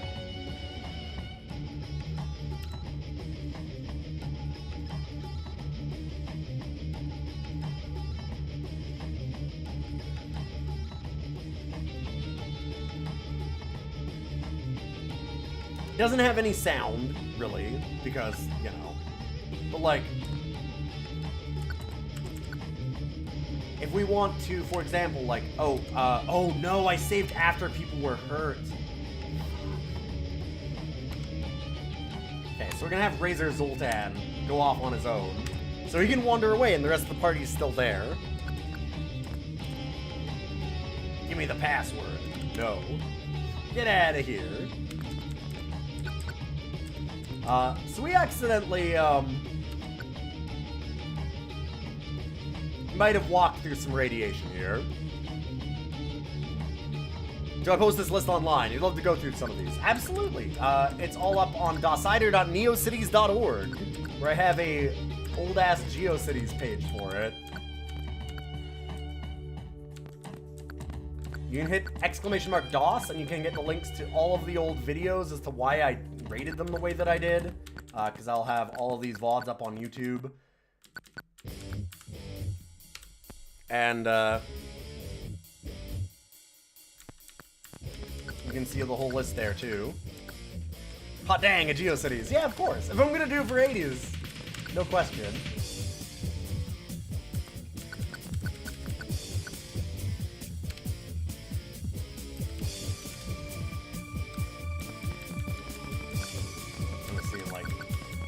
Where can we see, like, some art of some people? Okay. Actually, can we ask about the head crusher here? No. Or maybe we can ask about quartz? No, doesn't. The text parser is unfortunate.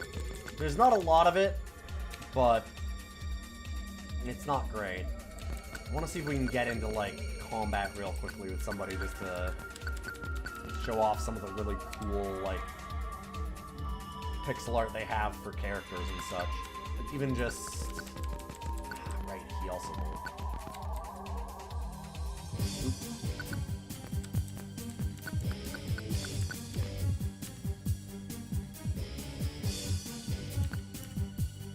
Desert Lizard. Here we go. Like, 88? It's all animated even.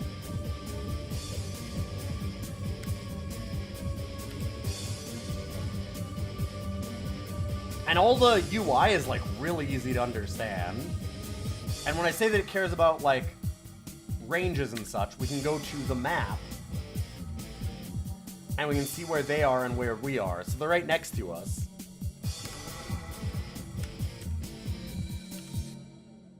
And that's why we can use the hand-to-hand, because this character is using their fists specifically.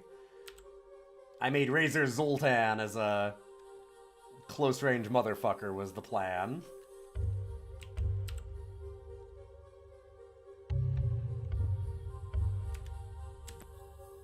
Oh, and we can, like, right, here's a good one. We can radio in and talk to Control. Oh, there we go, we got a level up. We've achieved the rank of Specialist. Like, that's really good animation and art for 88. Like, really good. Really, really good. There's some great character design, honestly.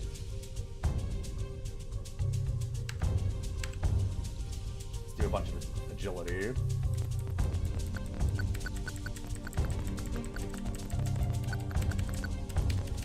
Like, they had some really good punks inside of the Quartz City.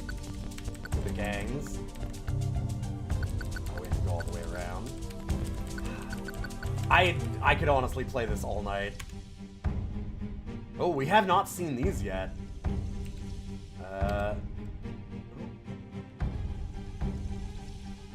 Knocks him unconscious. So we're dead. You can see the get death screen again.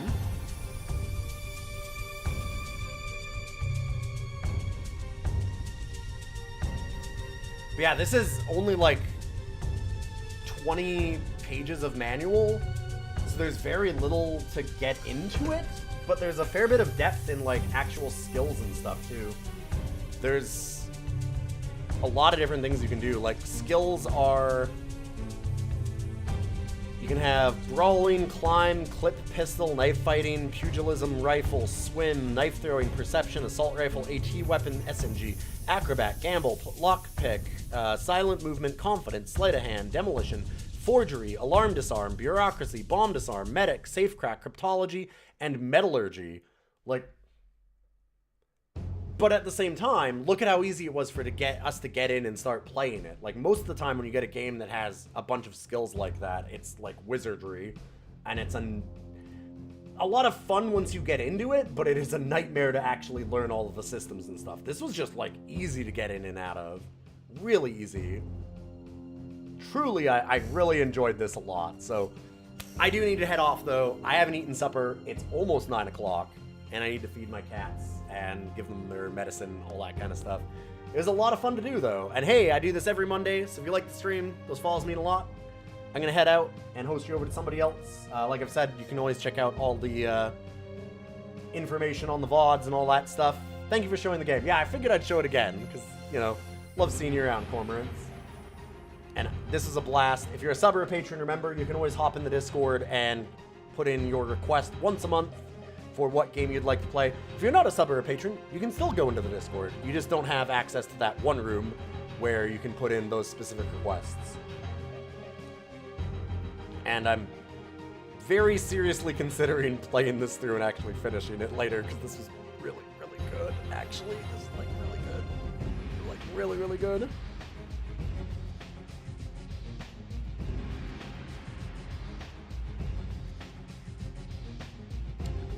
Other than that, let's see who I can host you on over to.